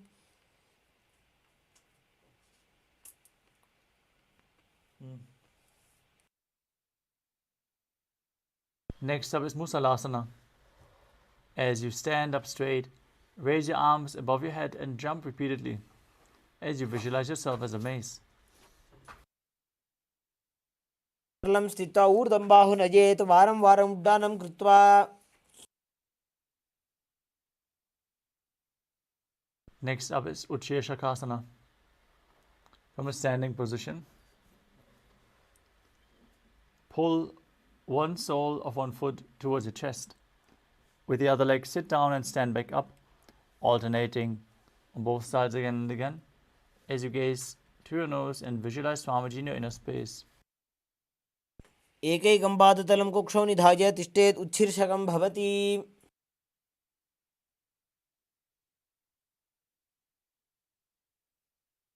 Next up is the Parshvajanukarana.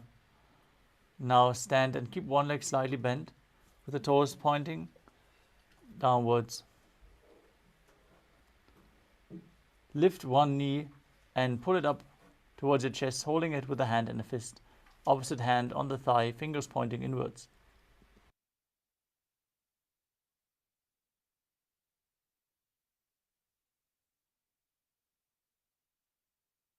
The next asana is Tandavasana. As you stand on one leg, you can hold weights if you want to intensify this asana. Extend your arms in front and the raised leg in front as well. As you visualize yourself fiercely dancing as Lord Shiva, sit down and stand back up on one leg. एकेन पादेन स्थातव्यं ताण्डवासनं भवति. Next up is Brahmanasana. As you place the left foot on the opposite thigh and stand erect on the mat like a rod, keep your hands by the side, visualizing Lord Brahma blessing you from within. ब्राह्मणासनमावक्ष्ये यत्कृत्वा ब्राह्मणो भवेत्. Next up is Kaladasana 3.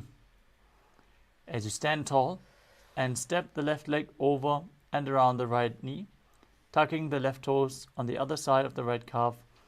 Simultaneously cross the left arm below the right and join your palms together in Namaskara Mudra. Visualize yourself as Lord Garuda as you do so. उत्तानकूर्मपीठं च संहस्गारुडमेव च वातायनं गोमुखं च भारद्वाजं त्रिविक्रमम्. Next up is Ekapadasana. As you stand straight on the right leg, lift the left foot on the opposite thigh, keep your hands relaxed by the knees, and visualize Swamiji in your inner space as you perform the Mula Bandha. दक्षाङ्घ्रिं वामपादस्य जङ्घोपरि निधाय च.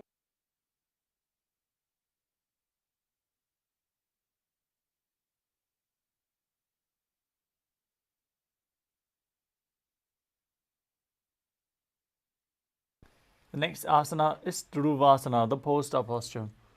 As you stand on the right leg, hold the big toe of the left foot and straighten it out to the side and rotate your body quickly on the standing leg as you visualize yourself as the North Pole Star.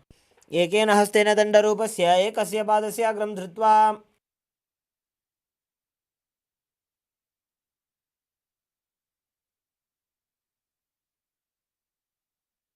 Next up is Trivikramasana. As you stand erect on the mat, bring one leg behind your neck. Stand tall as you perform the 3 steps of Lord Vishnu, standing, sitting down and standing back up in Trivikramasana. ग्रीवायां पादं संस्थाप्य स्थातव्यम् उत्थातव्यं त्रिविक्रमासनं भवति.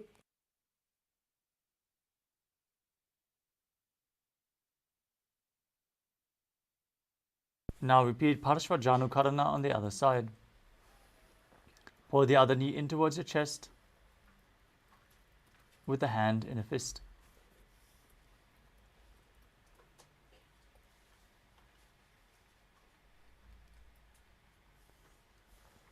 The next asana is Tandavasana on the other side. Now visualize yourself fiercely dancing as Lord Shiva as you stand up and sit back down on one leg. एकेन पादेन स्थातव्यं ताण्डवासनं भवति. Now repeat Brahmanasana on the other side as you place the other foot towards the inner thigh, hands hanging down at the side, visualizing Lord Brahma blessing you from within. ब्राह्मणासनमावक्ष्ये यत्कृत्वा ब्राह्मणो भवेत्. Now repeat Garudasana 3 as you intertwine your legs and your arms, visualizing yourself as Lord Garuda. उत्तानकूर्मपीठं च संहस्गारुडमेव च. Now repeat Ekapadasana on the other side as you place the raised foot to the opposite hip, hands by the knees, visualizing Swamiji in your inner space. दक्षाङ्घ्रिं वामपादस्य जङ्घोपरि निधाय च.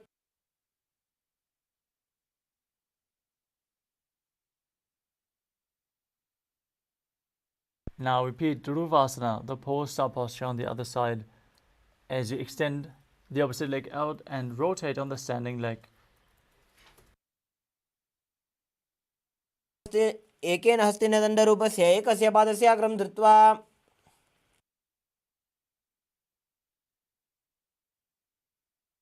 Now repeat Trivikramasana on the other side As you bring the other leg behind your neck, sit down and stand back up, visualizing Lord Vishnu in your inner space.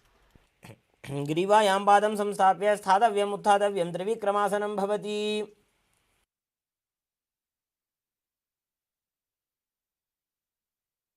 Next up is Samanaka Karana.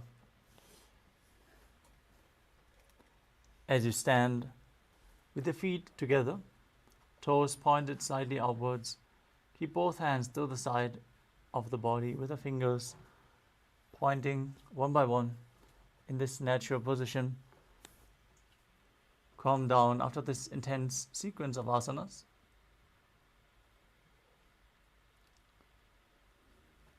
As we move on to the final 100 asanas of this sequence, we request all the participants to please switch on your cameras and be visible. Make sure your room is properly lit and your camera is adjusted properly so you're visible. Please follow the security guidelines.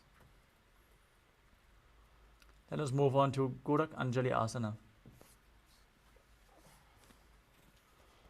As you stand erect and then bend forward, bring both hands underneath the knees and interlock the fingers in Padasha Mudra. Sit in a squatting posture and then let the finger lock touch your navel. Visualize the great sage Goraknath, founder of the Natha Yoga Hindu Sampradaya. Perform the Jiva Chala Kumbhaka. Inhale deeply, hold your breath, and forcefully move the prana up and down and through your limbs, along with your mind, as you perform the Mula Bandha. प्रथमे उभौ होये बाहुरी नीचौ पुनिहोवे. Next up is Kanchi Asana. As you insert your hands between the thighs and calves, wrap them around behind your butt, interlacing the fingers in Padasha Mudra. Keep your spine and chest straight as you visualize Swamiji in your inner space. ऊर्मध्यात् हस्तौ निवेश्य नितम्बं धृत्वा. Next up is Paidu Asana.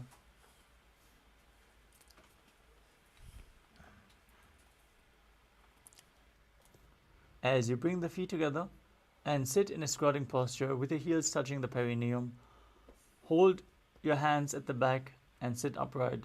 Gaze towards your navel as you visualize Bhagavan Kala Bhairava, the Lord of Time. दो पग की थलिया की माहिली को और मिलाई फना पानी उकड़ मोड़ वैसे. Next up is Varahasana. As you squat all the way down to the ground, keep your feet together, toes apart. Bring your elbows up close to your head, with the palms joined in Anjali Mudra, fingers pointing down. Gaze towards your nose.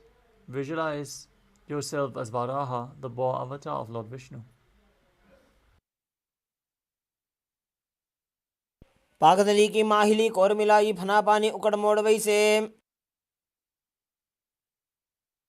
Next up is Pripitasana.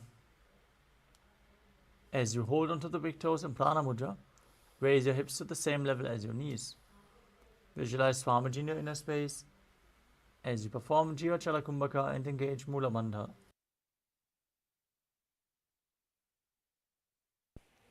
पार्श्वद्वय सम्मील्य स्थित्वा नितम्बं जानुप्रदेश आनीय.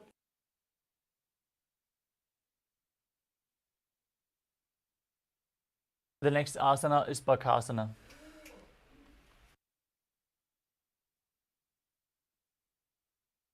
As you place both hands on the mat, shoulder width apart, with the fingers wide, place your knees onto the back of your arms and lift your feet off the ground, balancing on your arms as you visualize yourself as a crow. हस्ताभ्याम् अवनिमवष्टभ्याम्.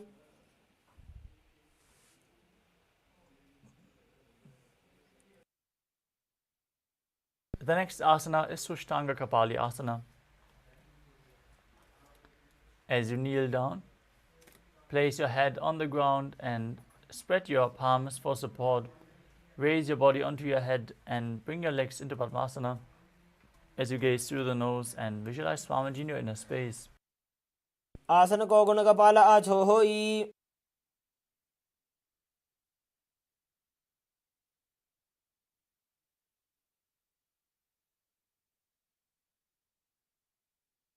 The next asana is Guptasana.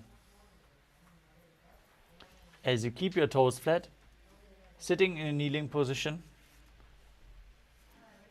sit in between the heels with the toes touching behind. Place your hands on the thighs, gaze towards your nose, and visualize you are sitting in the secret seat with Paramashiva and Guru as you perform the Mula Bandha.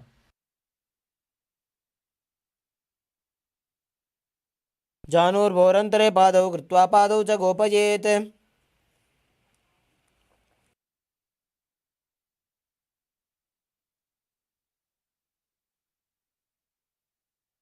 The next asana is Vrikshasana too. Place your hands on the ground with the fingers wide and then lift your body up straight into a handstand. If you can perform the handstand freely, you can use the support of a wall or ask a partner to aid you. This asana should be practiced to purify the 7 chakras. Now visualize yourself as a tree with deep roots growing into the ground. सप्तचक्रक्षालनाय वृक्षासनविशेषकान्. Next up is Shibu Asana. In the handstand position, move your hands and feet close together and gaze to your third eye. Visualize Tejas energy is flowing to your third eye and rejuvenating your body. द्वौ पकजोड़ी माही गुल्फमिलाए.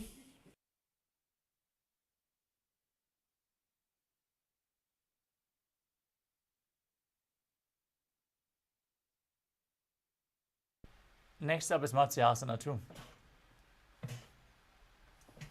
From Bakasana, jump your legs back as you enter a plank position. Lower your body down and push your body back up again and again. Visualizing yourself as a fish in Matsyasana too.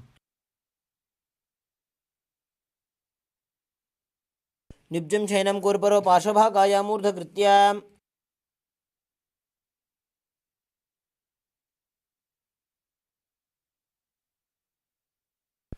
Next up is Salapasana too. As you lay prone on your belly, with the hands on the hips, lift your chest to the left and right and visualize and move your body like a snake. निब्जशयनं कृत्वा हस्तौ नितम्बं संस्थाप्य. The next asana is Nidalambanasana. As you lay prone on your belly, with your hands in Padma Mudra, the lotus mudra, holding onto your chin. Place your elbows on the ground, stretch your toes back, and feel self-supported and completely independent in Nidalambanasana. कराभ्यां पङ्कजं कृत्वा तिष्ठेत् कूर्परयासुधीः.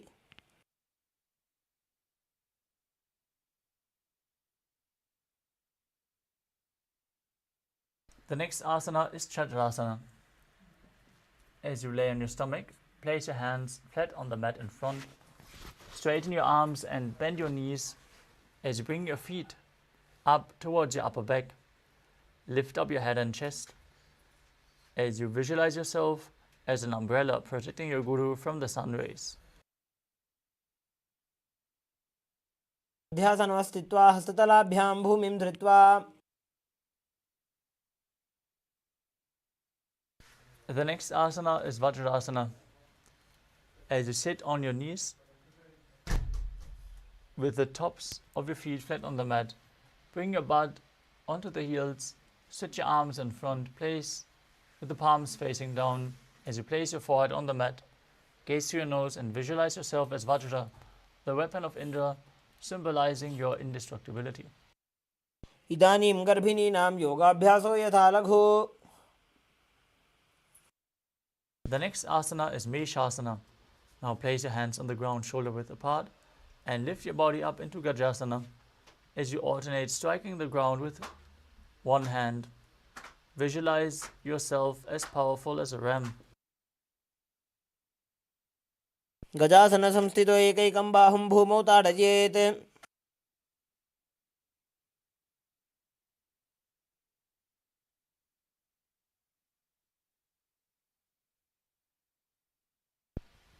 The next asana is Ajasana. From Gajasana, lift your legs into the air and slowly bring your forehead down to the ground as you visualize yourself as unborn, existing for all eternity. गजासन संस्थितो पादद्वयमन्तराळे कृत्य मस्तकेन भूमिं स्पृशेत्.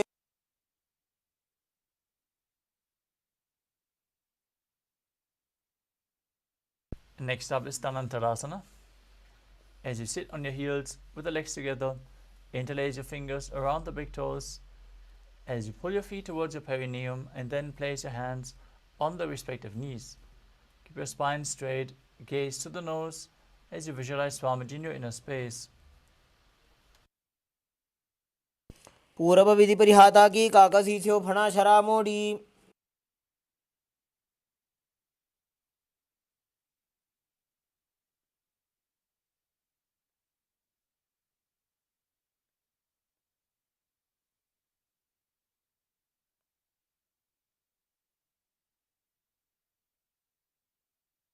Next up is the Angamotanam. Now interlace your fingers in front and then behind you, moving your arms from the left to the right, up and down in all directions, giving massage to various different muscles and joints of your body. As you visualize Swamiji in your inner space, breathe in Ujjayi Pranayama and make an ocean-like sound with your mouth. हस्तयो अङ्गुलीर्बद्ध्वा हस्तयोर्मध्यात् सर्वमङ्गं निष्कासयित्वा. Next up is Garudasana 4. As you sit on your heels in Vajrasana, turn your feet outwards to the side, with the toes pointing to the side. Keep your thighs and knees on the ground as you keep your spine straight, hands on the knees, and visualize yourself as Lord Garuda, flying Lord Vishnu and Lakshmi on his back. जङ्गोरुभ्यान्तरां पीड्य स्थिरकायो द्विजानुना. Next up is Ananda Mandirasana. As you sit with your legs folded back, toes pointing backwards, with your knees wide, hands holding onto the ankles, place the front of your buttocks on the ground and gaze towards your third eye as you visualize yourself residing in the blissful space of a temple. अथ वक्षे वीरनाथ आनन्दमन्दिरासनम्.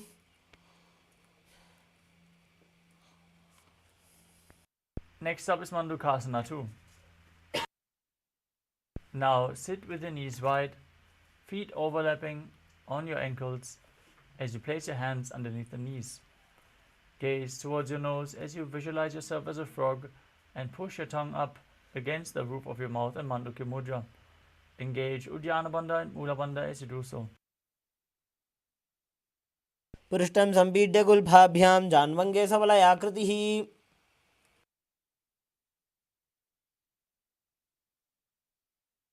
The next asana is Narasimhasana.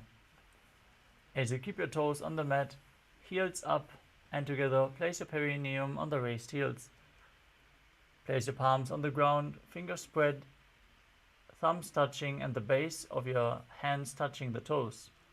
As you keep your arms straight, gaze towards your nose, stick out your tongue and exhale forcefully as you visualize Narasimha, one of the 10 avatars of Lord Vishnu. दो फणा पानी होय वैसे एड़ी दो गुदानी वैसे. Next up is Pishlakasana. As you sit on your toes, place your perineum on the heels, separate the knees sidewards and place them on the ground. Make a hollow of your palms and place them over your mouth as you keep your thumbs under the teeth and close your lips. Gaze towards your nose as you inhale through the right nostril and exhale through the mouth in Bishlaka Pranayama. Visualize yourself as Devi, victorious over any fears you might have. दो पका की एड़ी जोजी गोड़ा फनोबान अपनी होई.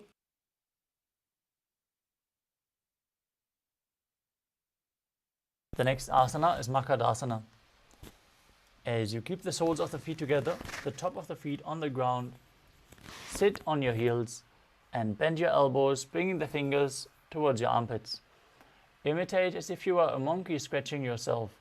As you visualize yourself as a playful monkey, gaze to your third eye and perform the Mula Bandha. दोवो पगदली संपुटाने तिनकी पिष्टि Bhumi परिठाने.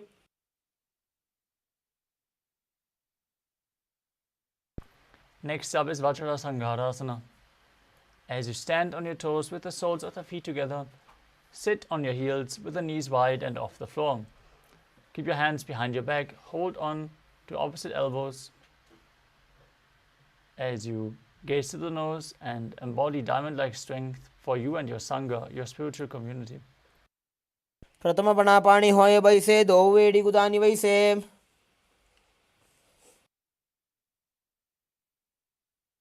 Next up is Kanjanasana.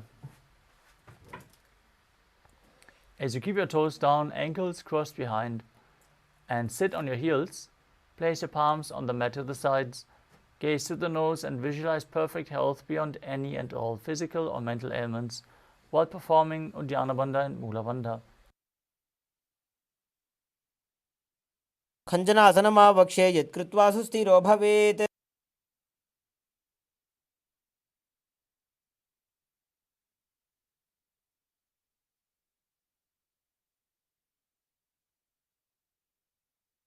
Next up is Kurmasana. With the toes flat, cross your feet and place your perineum onto the back of the heels. Keep your knees wide, hands on the knees, make your upper back and neck stiff like the shell of a turtle.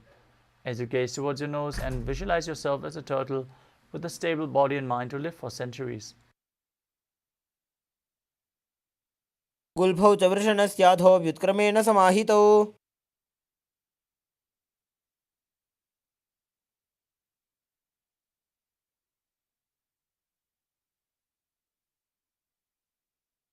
The next asana is Yogasana.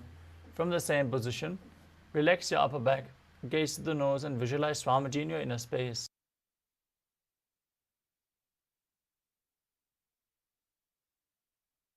गुदं नियम्य गुल्फाभ्यां व्युत्क्रमेण समाहितः. Next up is Vijogasana. As you stand on your knees, cross your ankles behind the feet, near the opposite knees. Hold your calves with your fingers inside and the thumbs outside.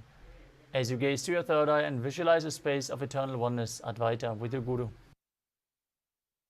गोड़ा वामो उबो होई गोड़ा आड़ा राखे दोई.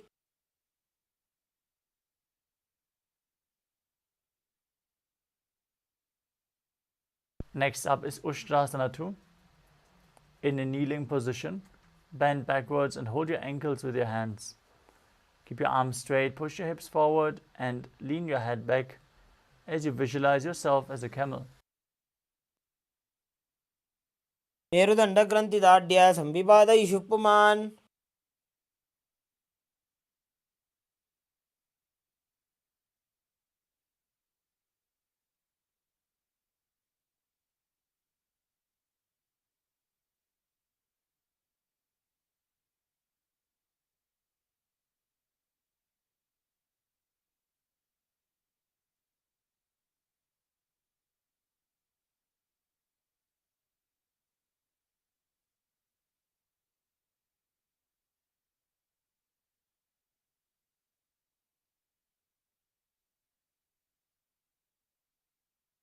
The next asana is Jati Asana 2. With your heels together and the hands on the soles of the feet, slowly lean back. Bring your elbows down to the mat and place the back of your head onto the mat as well. As you gaze through your nose, experience yourself as a lotus blooming. दो वेड़ी संपुट करे 16 मूलद्वारित रिधरे. Next up is Viratasana. As you sit on your knees with the thighs and calves together, lean back and touch your back to the ground, then rise back up again and again. You can use the support of your hands if needed. Gaze to your nose and visualize the healing and liberation of all causal, subtle forms of your body.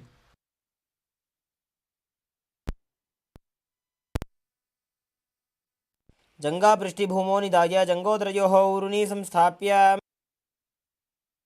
Next up is Kapotasana. From Vidatasana, raise your hips higher. Bring your forearms to the mat and hold the back of your heels. Bring your head in between the feet as you visualize yourself as a beautiful dove.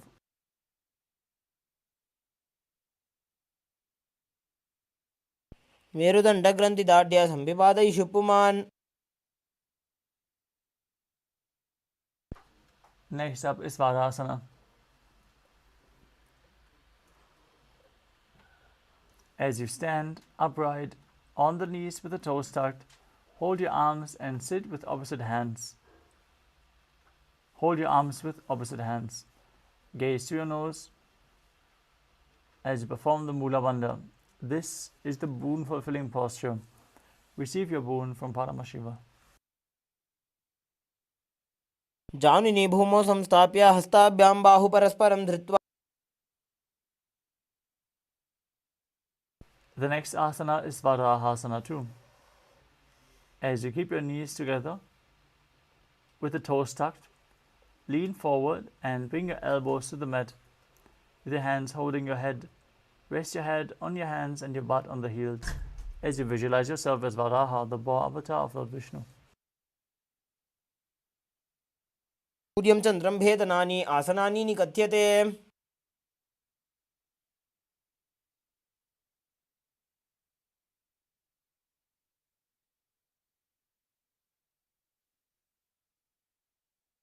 The next asana is Mundasana. Now place your forearms on the ground, shoulder width apart. Interlock your fingers, place the crown of your head onto the mat. Raise your hips and walk your feet forward and lift your legs up straight as you gaze to the nose and visualize yourself as a lopped tree. अधो मुण्डासनं वक्षे सर्वेषां प्राणिनां सुखम्. Gently lower your legs down as you enter Andhasana. Now kneel down, place your head in between the knees. Hold your head with both hands and place the elbows outside of the knees. Gaze through your nose and visualize Swamiji in your inner space. प्रथम पगतली समटहरावे कोरमाहिली उभे मिलावे. The next asana is Viparita Shalabhasana. You can hold weights if you want to intensify this asana. Now lay down on your belly with the arms extended straight out. Lift your thighs, arms and chest off the ground as you visualize yourself as a locust. Calmly breathe in Sahasrara Kumbhaka. प्रभासन भेदाश्च नटभेरुण्ड नामके. Now place your forehead on the ground and your hands beside the hips with the palms facing down. As you lift your feet up together, visualize a skull representing the mind with purified thoughts and a strong will to attain enlightenment in KAILASA. कपालं भूमौ निधाय ऊर्ध्वं पादौ नजेत् कपालासनं भवति.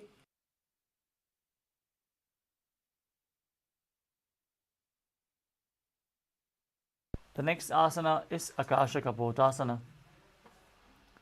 As you lay down on your stomach, bring your hands to the back and lift your legs up over your head, slowly placing the feet in front of the head as you keep the palms flat on the mat behind.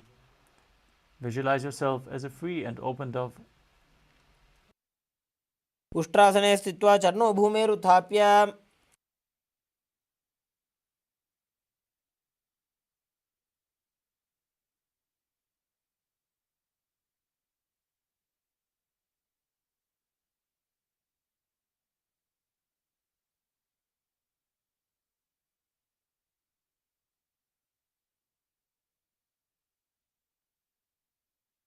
Next up is Chatakasana.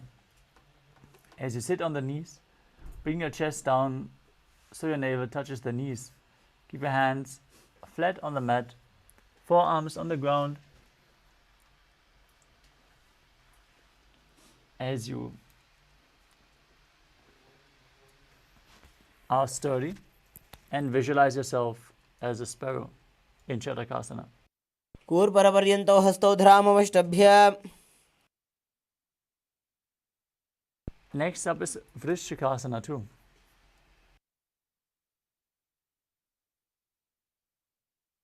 As you kneel down with your hands and elbows on the mat, raise your legs and bend your back to touch your feet onto your head. Lift your chin as you visualize yourself as a scorpion. विच्छेव पुच्छ प्रतिमां श्रीधृत्वा स्वशीर्षे चिबुकं विधार्यकौ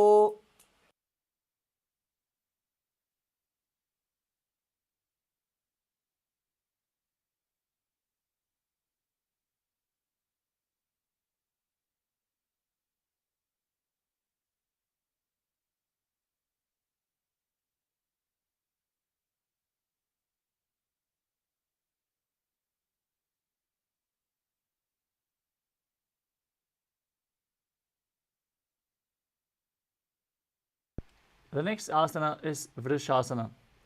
As you place your perineum down on the right heel, keep the left foot outside the hip with the ankle to the side.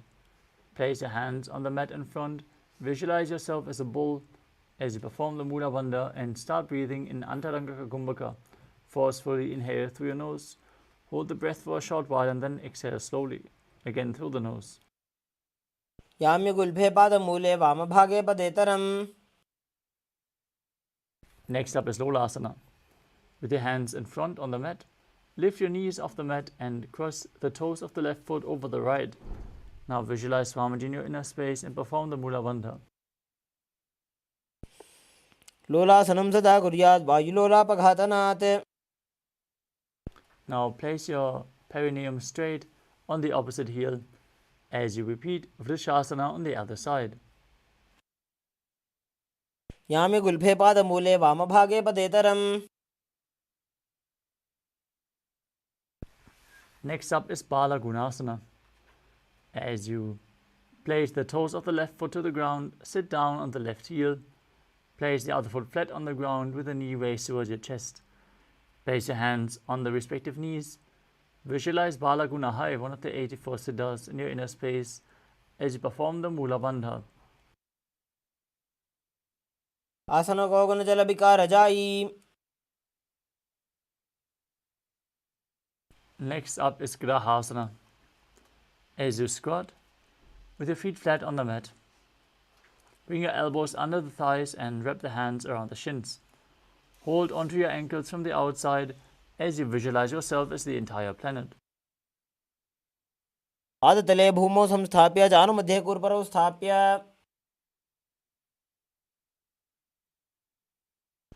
Next up is Balagunasana on the other side.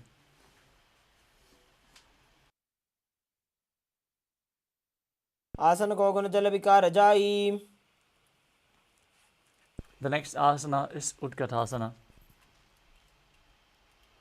As you hold weights, if you want to intensify this asana, squat on your toes with the heels up, knees off the mat. Place your perineum on the heels and the hands on the respective knees. Keep your spine straight. Visualize Swamiji in your inner space as you perform the Mula Bandha. युजास्पिजोस्ति यत ऊर्वजानो यत्रासने पादतलद्वयोपरि.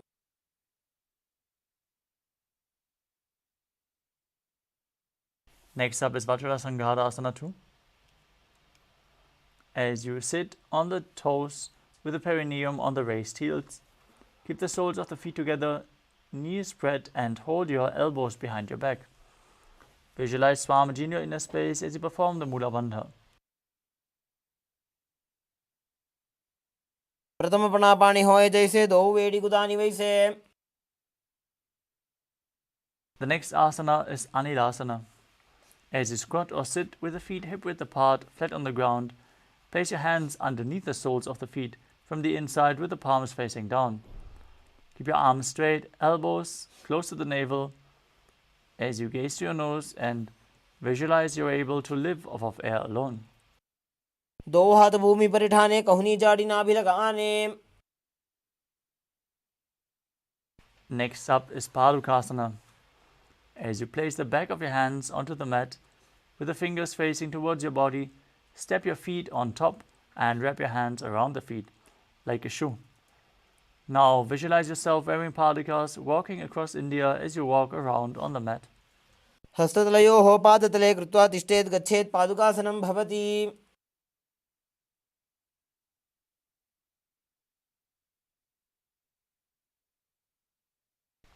Next up is Kukuranasana.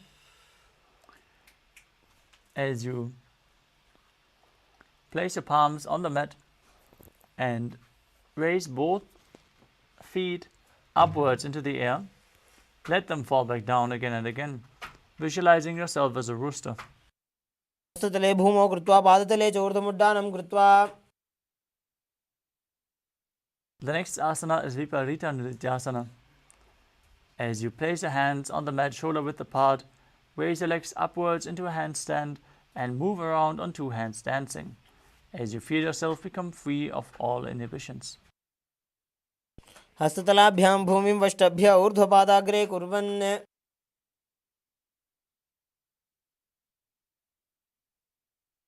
The next asana is Kunjarasana. As you separate your feet and place one palm down, bring the opposite hand to the head, be stable and visualize Swamiji in your inner space.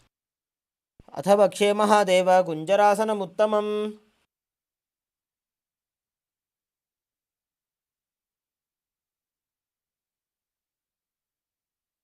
Now exchange the position of your hands and repeat Kunjarasana on the other side. अथ वक्षे Mahadev कुञ्जरासनमुत्तमम्. The next asana is Karambasana.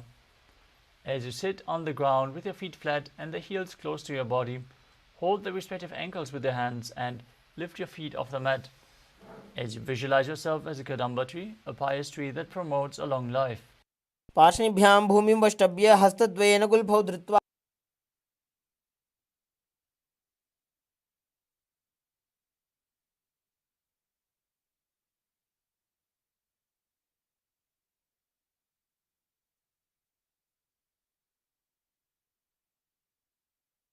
The next asana is Pavana Muktasana. As you sit with your heels at the perineum, hold your knees with your hands and press them towards your chest as you visualize any excess water being released from or balanced within your system. द्वयोस्तु पादयोः पाणिं लात्वा स्वस्वनितम्बके. Next up is Chakrasana. As you sit and lift one leg behind your head, place both hands flat on the mat and extend the opposite leg up towards the sky. As you lift your body up and gaze towards your third eye, visualizing yourself as a powerful source of energy. पूर्वतानं चतुष्पादपीठं वज्रासनं तथा. Next up is Dhanurasana 2. As you hold onto the big toes of the respective feet in Prana Mudra, extend one leg and pull the other foot towards your ear. Now visualize yourself as a bow as you perform Mula Bandha in Dhanurasana 2. पादाङ्गुष्ठोदपाणिभ्यां गृहीत्वा श्रवणावधि. Next up is Ashtavakrasana. As you sit and lift the left leg over top of the left shoulder, bring the right foot across and hook it on top of the left foot. Lean forward and down while extending the legs to the side. Balance on your arm as you visualize yourself as a flying crane. वासिष्ठमथ कौण्डिन्यमूर्धकुक्कुटमेव च. The next asana is Pranasana. As you place the right foot onto the left thigh and bring the left foot flat on the ground, bring the left shoulder underneath the raised knee and push the other knee down to the mat. As you gaze to your third eye and visualize you're immortal and able to exist solely from prana. एतत् प्रभेदं वक्ष्यामि करोति यस्य चामरः. Next up is Padshvamatsendrasana. As you place the right foot at the roof of the left thigh and then step the left foot over top of the right knee, bring your arm underneath the raised leg and interlock your fingers behind your back. Twist your body as you gaze to your third eye and visualize Sage Matsyendranath, the master of Hatha Yoga. वामोरुमूलार्पितदक्षपादो जान्वो बहिर्वेष्टितदक्षदोष्णा. Now repeat Chakrasana on the other side as you lift your entire body off the mat with one leg behind your neck the opposite leg extended, visualizing yourself as a powerful source of energy. पूर्वतानं चतुष्पादपीठं वज्रासनं तथा. Now repeat Dhanurasana 2 on the other side as you pull the other foot towards your ear, holding onto the big toes and prana mudra, visualizing yourself as a bow. पादाङ्गुष्ठौ तु पाणिभ्यां गृहीत्वा श्रवणावधि. Now repeat Ashtavakrasana on the other side as you hook the other foot over top of the respective shoulder and extend the legs to the side, balancing on your arms while visualizing yourself as a flying crane. वासिष्ठमथ कौण्डिन्यमूर्ध्वकुक्कुटमेव च.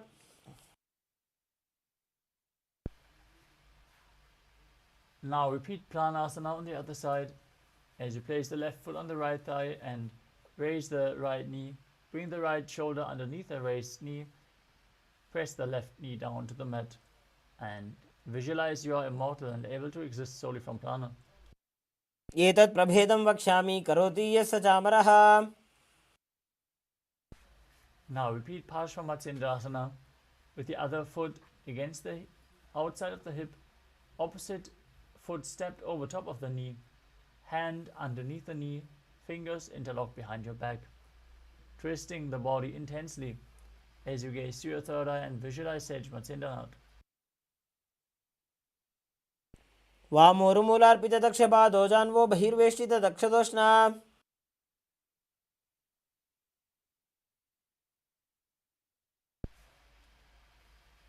Next up is Ardha Paschimottanasana.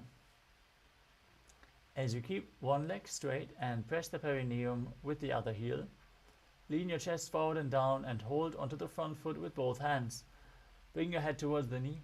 Visualize Swamiji in your inner space and perform the Jiva Chala Kumbhaka, holding the breath and moving the prana up and down and through your limbs by your will. एकं पादं प्रसार्य एकं पादस्य पार्श्वनासीवनी सम्पीड्य.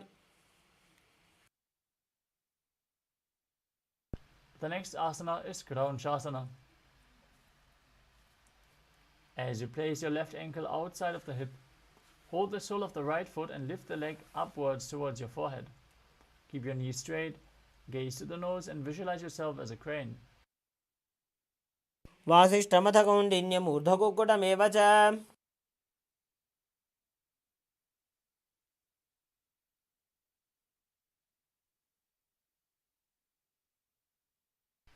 Now repeat Ardha Paschimottanasana on the other side. As you bring the other heel towards the perineum, lean forward and down. एकं पादं प्रसार्य एकं पादस्य पार्श्वनासीवनी सम्पीड्य.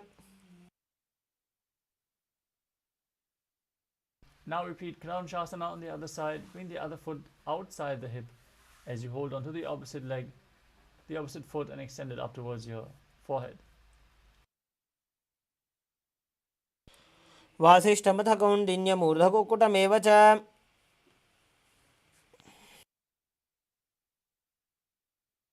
The next asana is Swastikasana.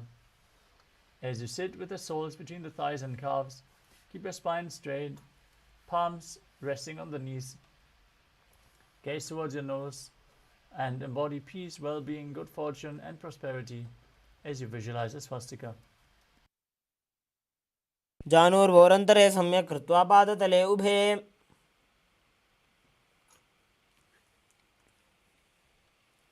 Next up is Gorakshasana. Keep your feet in the same position and cover your heels with the respective hands. Perform Jalandhara Bandha and Mula Bandha. Tuck your chin to the chest and contract your perineal region as you gaze to your nose and visualize the great sage Goraknath, founder of the Natha Yoga Hindu Sampradaya. जानुर्वोरन्तरे पादौ उत्तानौ व्यक्तसंस्थितौ. Next up is Bhagasana 2. As you bring the left heel to the perineum and the right foot on top of the left thigh, visualize Swamiji in your inner space, gaze to the third eye, and meditate on Arihanta, the enlightened one, as you enter Shanmukhi Mudra by closing your mouth with little and ring finger, the nostrils with the middle fingers, the eyes with the index fingers, and the ears with the thumbs. वामपार्श्वं संस्थाप्य दक्षाङ्घ्रिवामजगने. The next asana is Yogasana 2. As you place your feet on top of opposite knees, place your hands on the ground beside you, with the palms facing up. Keep your spine straight. Gaze towards your nose as you visualize Swamiji in your inner space. Start breathing in Karkachandra Kumbhaka. Roll up your tongue and inhale through the rolled up tongue as you keep your mouth in the shape of the beak of a crow. उत्तानौ चरणौ कृत्वा संस्थाप्योपरि जानुनोः.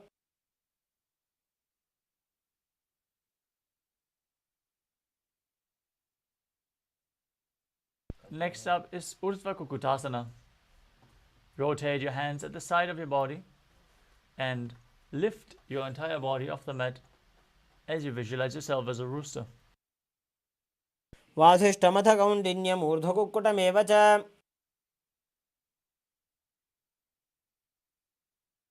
Next up is Siddha Haratali Asana. From Padmasana, insert both hands through the knees and place them on the mat. Avoid lifting your body up.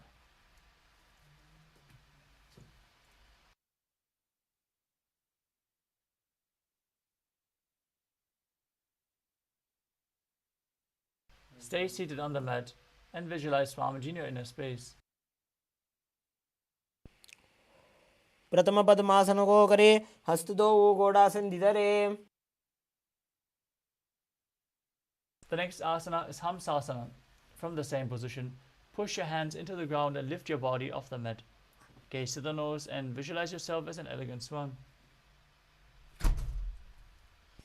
Kukkutasana स्थित्वा स्कन्धपर्यन्तं ऊरोनि नीत्वा.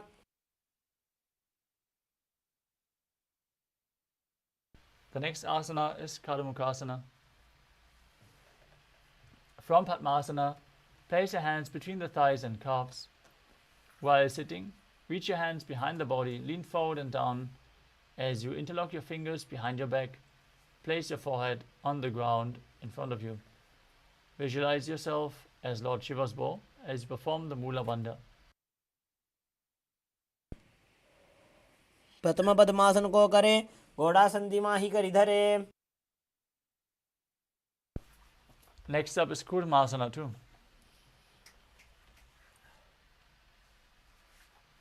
From Padmasana, insert both hands through the thighs and calves. Bend your elbows and hold the respective shoulders with your hands. Visualize yourself as a turtle, having a stable body and mind to live for hundreds of years. दाई जंग पर दक्षिण बावा, दाई जंग पर by ल्यावा.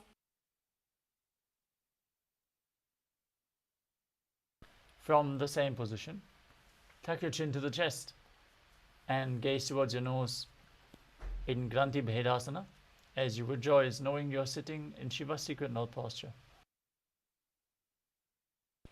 अथ वक्षे नीलकण्ठ ग्रन्थिभेदासनं शुभम्. The next asana is Uttana Kurmasana. From the same position, with the hands in between the thighs and calves, roll onto your back and hold onto your shoulders with your hands as you gaze to the nose and embody a turtle laying on its back. कुक्कुटासनबन्धस्थं कराभ्यां धृतकन्धरम्. Now sit back up into Padmasana as you bring your hands in between the thighs and calves. Place the palm of one hand onto the mat as you hold its wrist with the other hand and lift your entire body off the ground as you visualize yourself as a rooster. Kukkutasana स्थित्वा एकेन हस्तेन अन्यस्य मुनिमन्दं धृत्वा.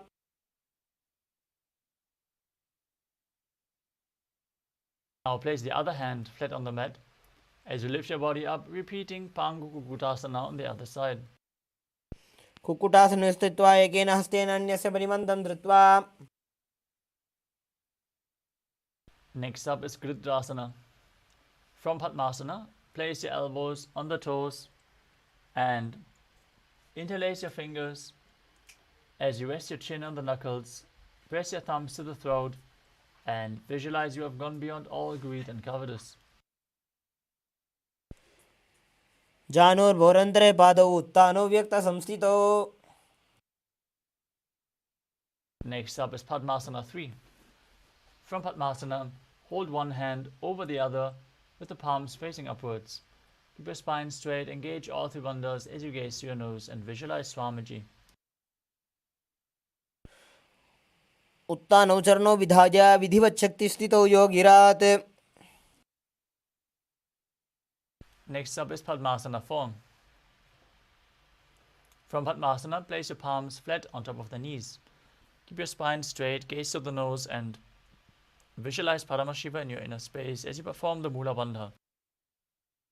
एतत् पद्मासनं कुर्यात् प्राणवायुप्रसिद्धये.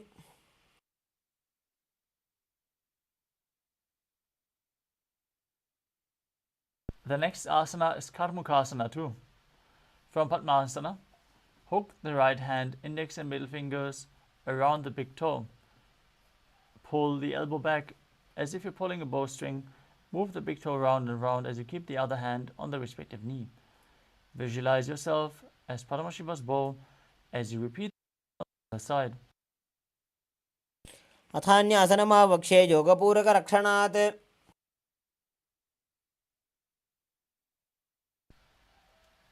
The next asana is Karmukasana 3. From Padmasana, cross your arms behind your back and hold onto the big toes in Prana Mudra. Inhale through the tongue, straight in like an arrow in Kakachantra Kumbhaka. As you engage all the bandhas, gaze to your nose and visualize yourself as Pinaka, Lord Shiva's bow.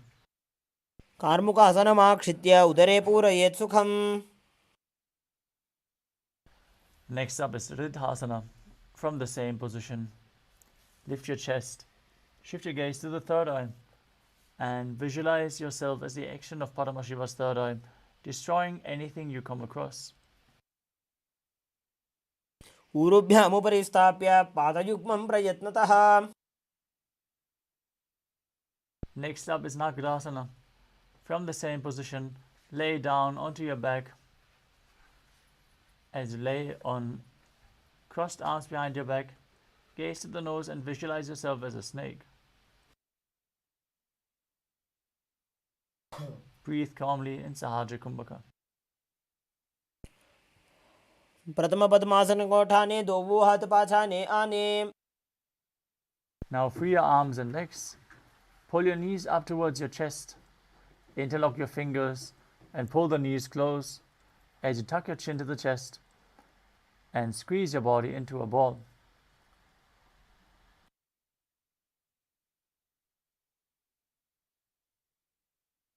वेत्रासने स्थित्वा हस्तपादान् निष्कुष्य. Next up is Urdhva Bhavanasana. As you lay on your back, with your knees raised, feet flat on the ground, interlock your fingers behind your neck. Gaze towards your nose. Visualize Swamiji in your inner space as you perform Sahaja Kumbhaka, calmly, breathing through your nose. प्रथमे सूधो San करावे घोड़ा उभा राशि मिलावे.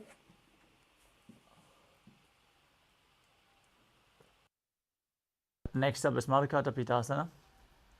As you lay on your back, with the knees raised, place the upturned palms underneath your heels and push your hips up high as you engage Jalandhara Bandha and Mula Bandha, breathing in Mudra Kumbhaka. Visualize yourself as a powerful alpha ape. उत्तानशयनं पादतले उत्तानहस्तयोः स्थापयेत्. Next up is Uttana Shikhi Pitakasana. As you lay supine, raise your hips and support your hips with your hands placed at the waist. Keep your elbows on the ground, bearing the weight of your body. As you tuck your chin to the chest, engage the Mula Bandha, gaze through your nose and visualize Swamiji in your inner space. जङ्घोरुबलहीनश्चेत् उत्तानशिखिपीठकम्.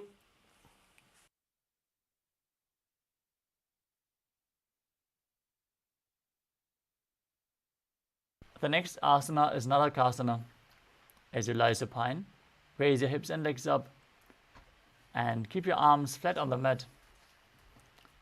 As you visualize blissfully traversing Naraka Loka unscathed, perform Jalandhara Bandha and Mula Bandha. ग्रीवाकण्ठेन भूमिं विष्टम्भ पादाग्रद्वयमूर्धमुत्रजेत्.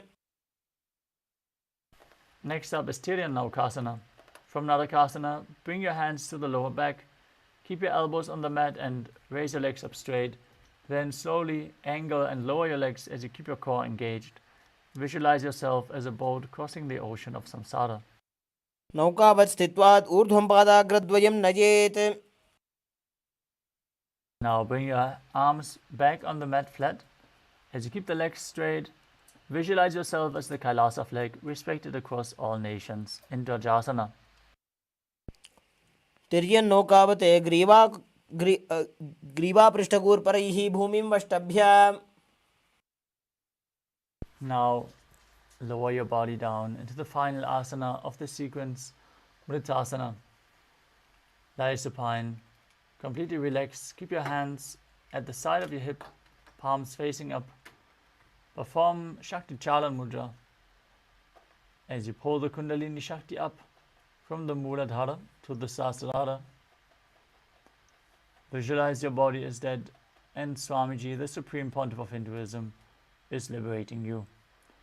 Internally chant the Mahavakya, Om Nithyananda Paramashivoham. उत्तानं शववद्भूमौ शयनं तु शवासनं. शवासनं श्रमहरं चित्तविश्रान्तिकारणम्.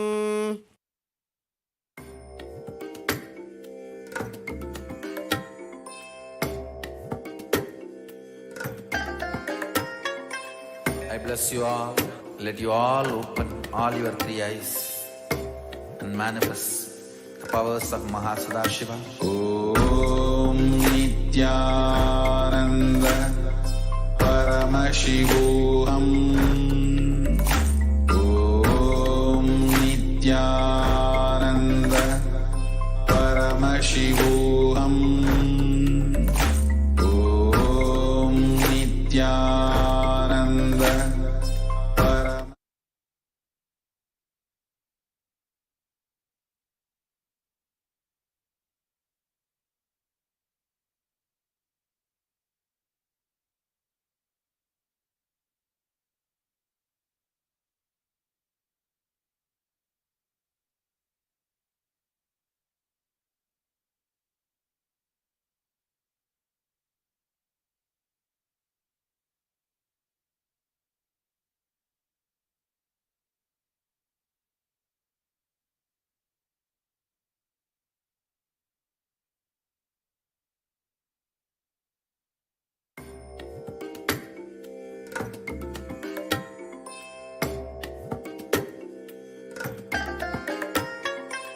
I bless you all. Let you all open all your three eyes and manifest the powers of Mahasadashiva. Om Nithyananda Paramashivoham. Om Nithyananda Paramashivoham. Om Nithyananda Paramashivoham. Om Nithyananda Paramashivoham. Om Nithyananda Paramashivoham.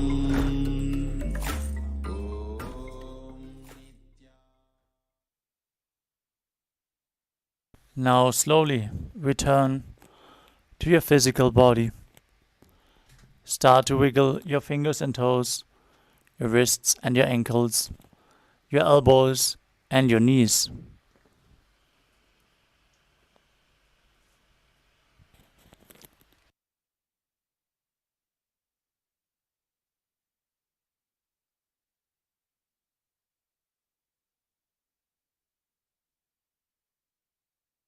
Encircle your knees with your arms and rock your body from side to side. As you get ready,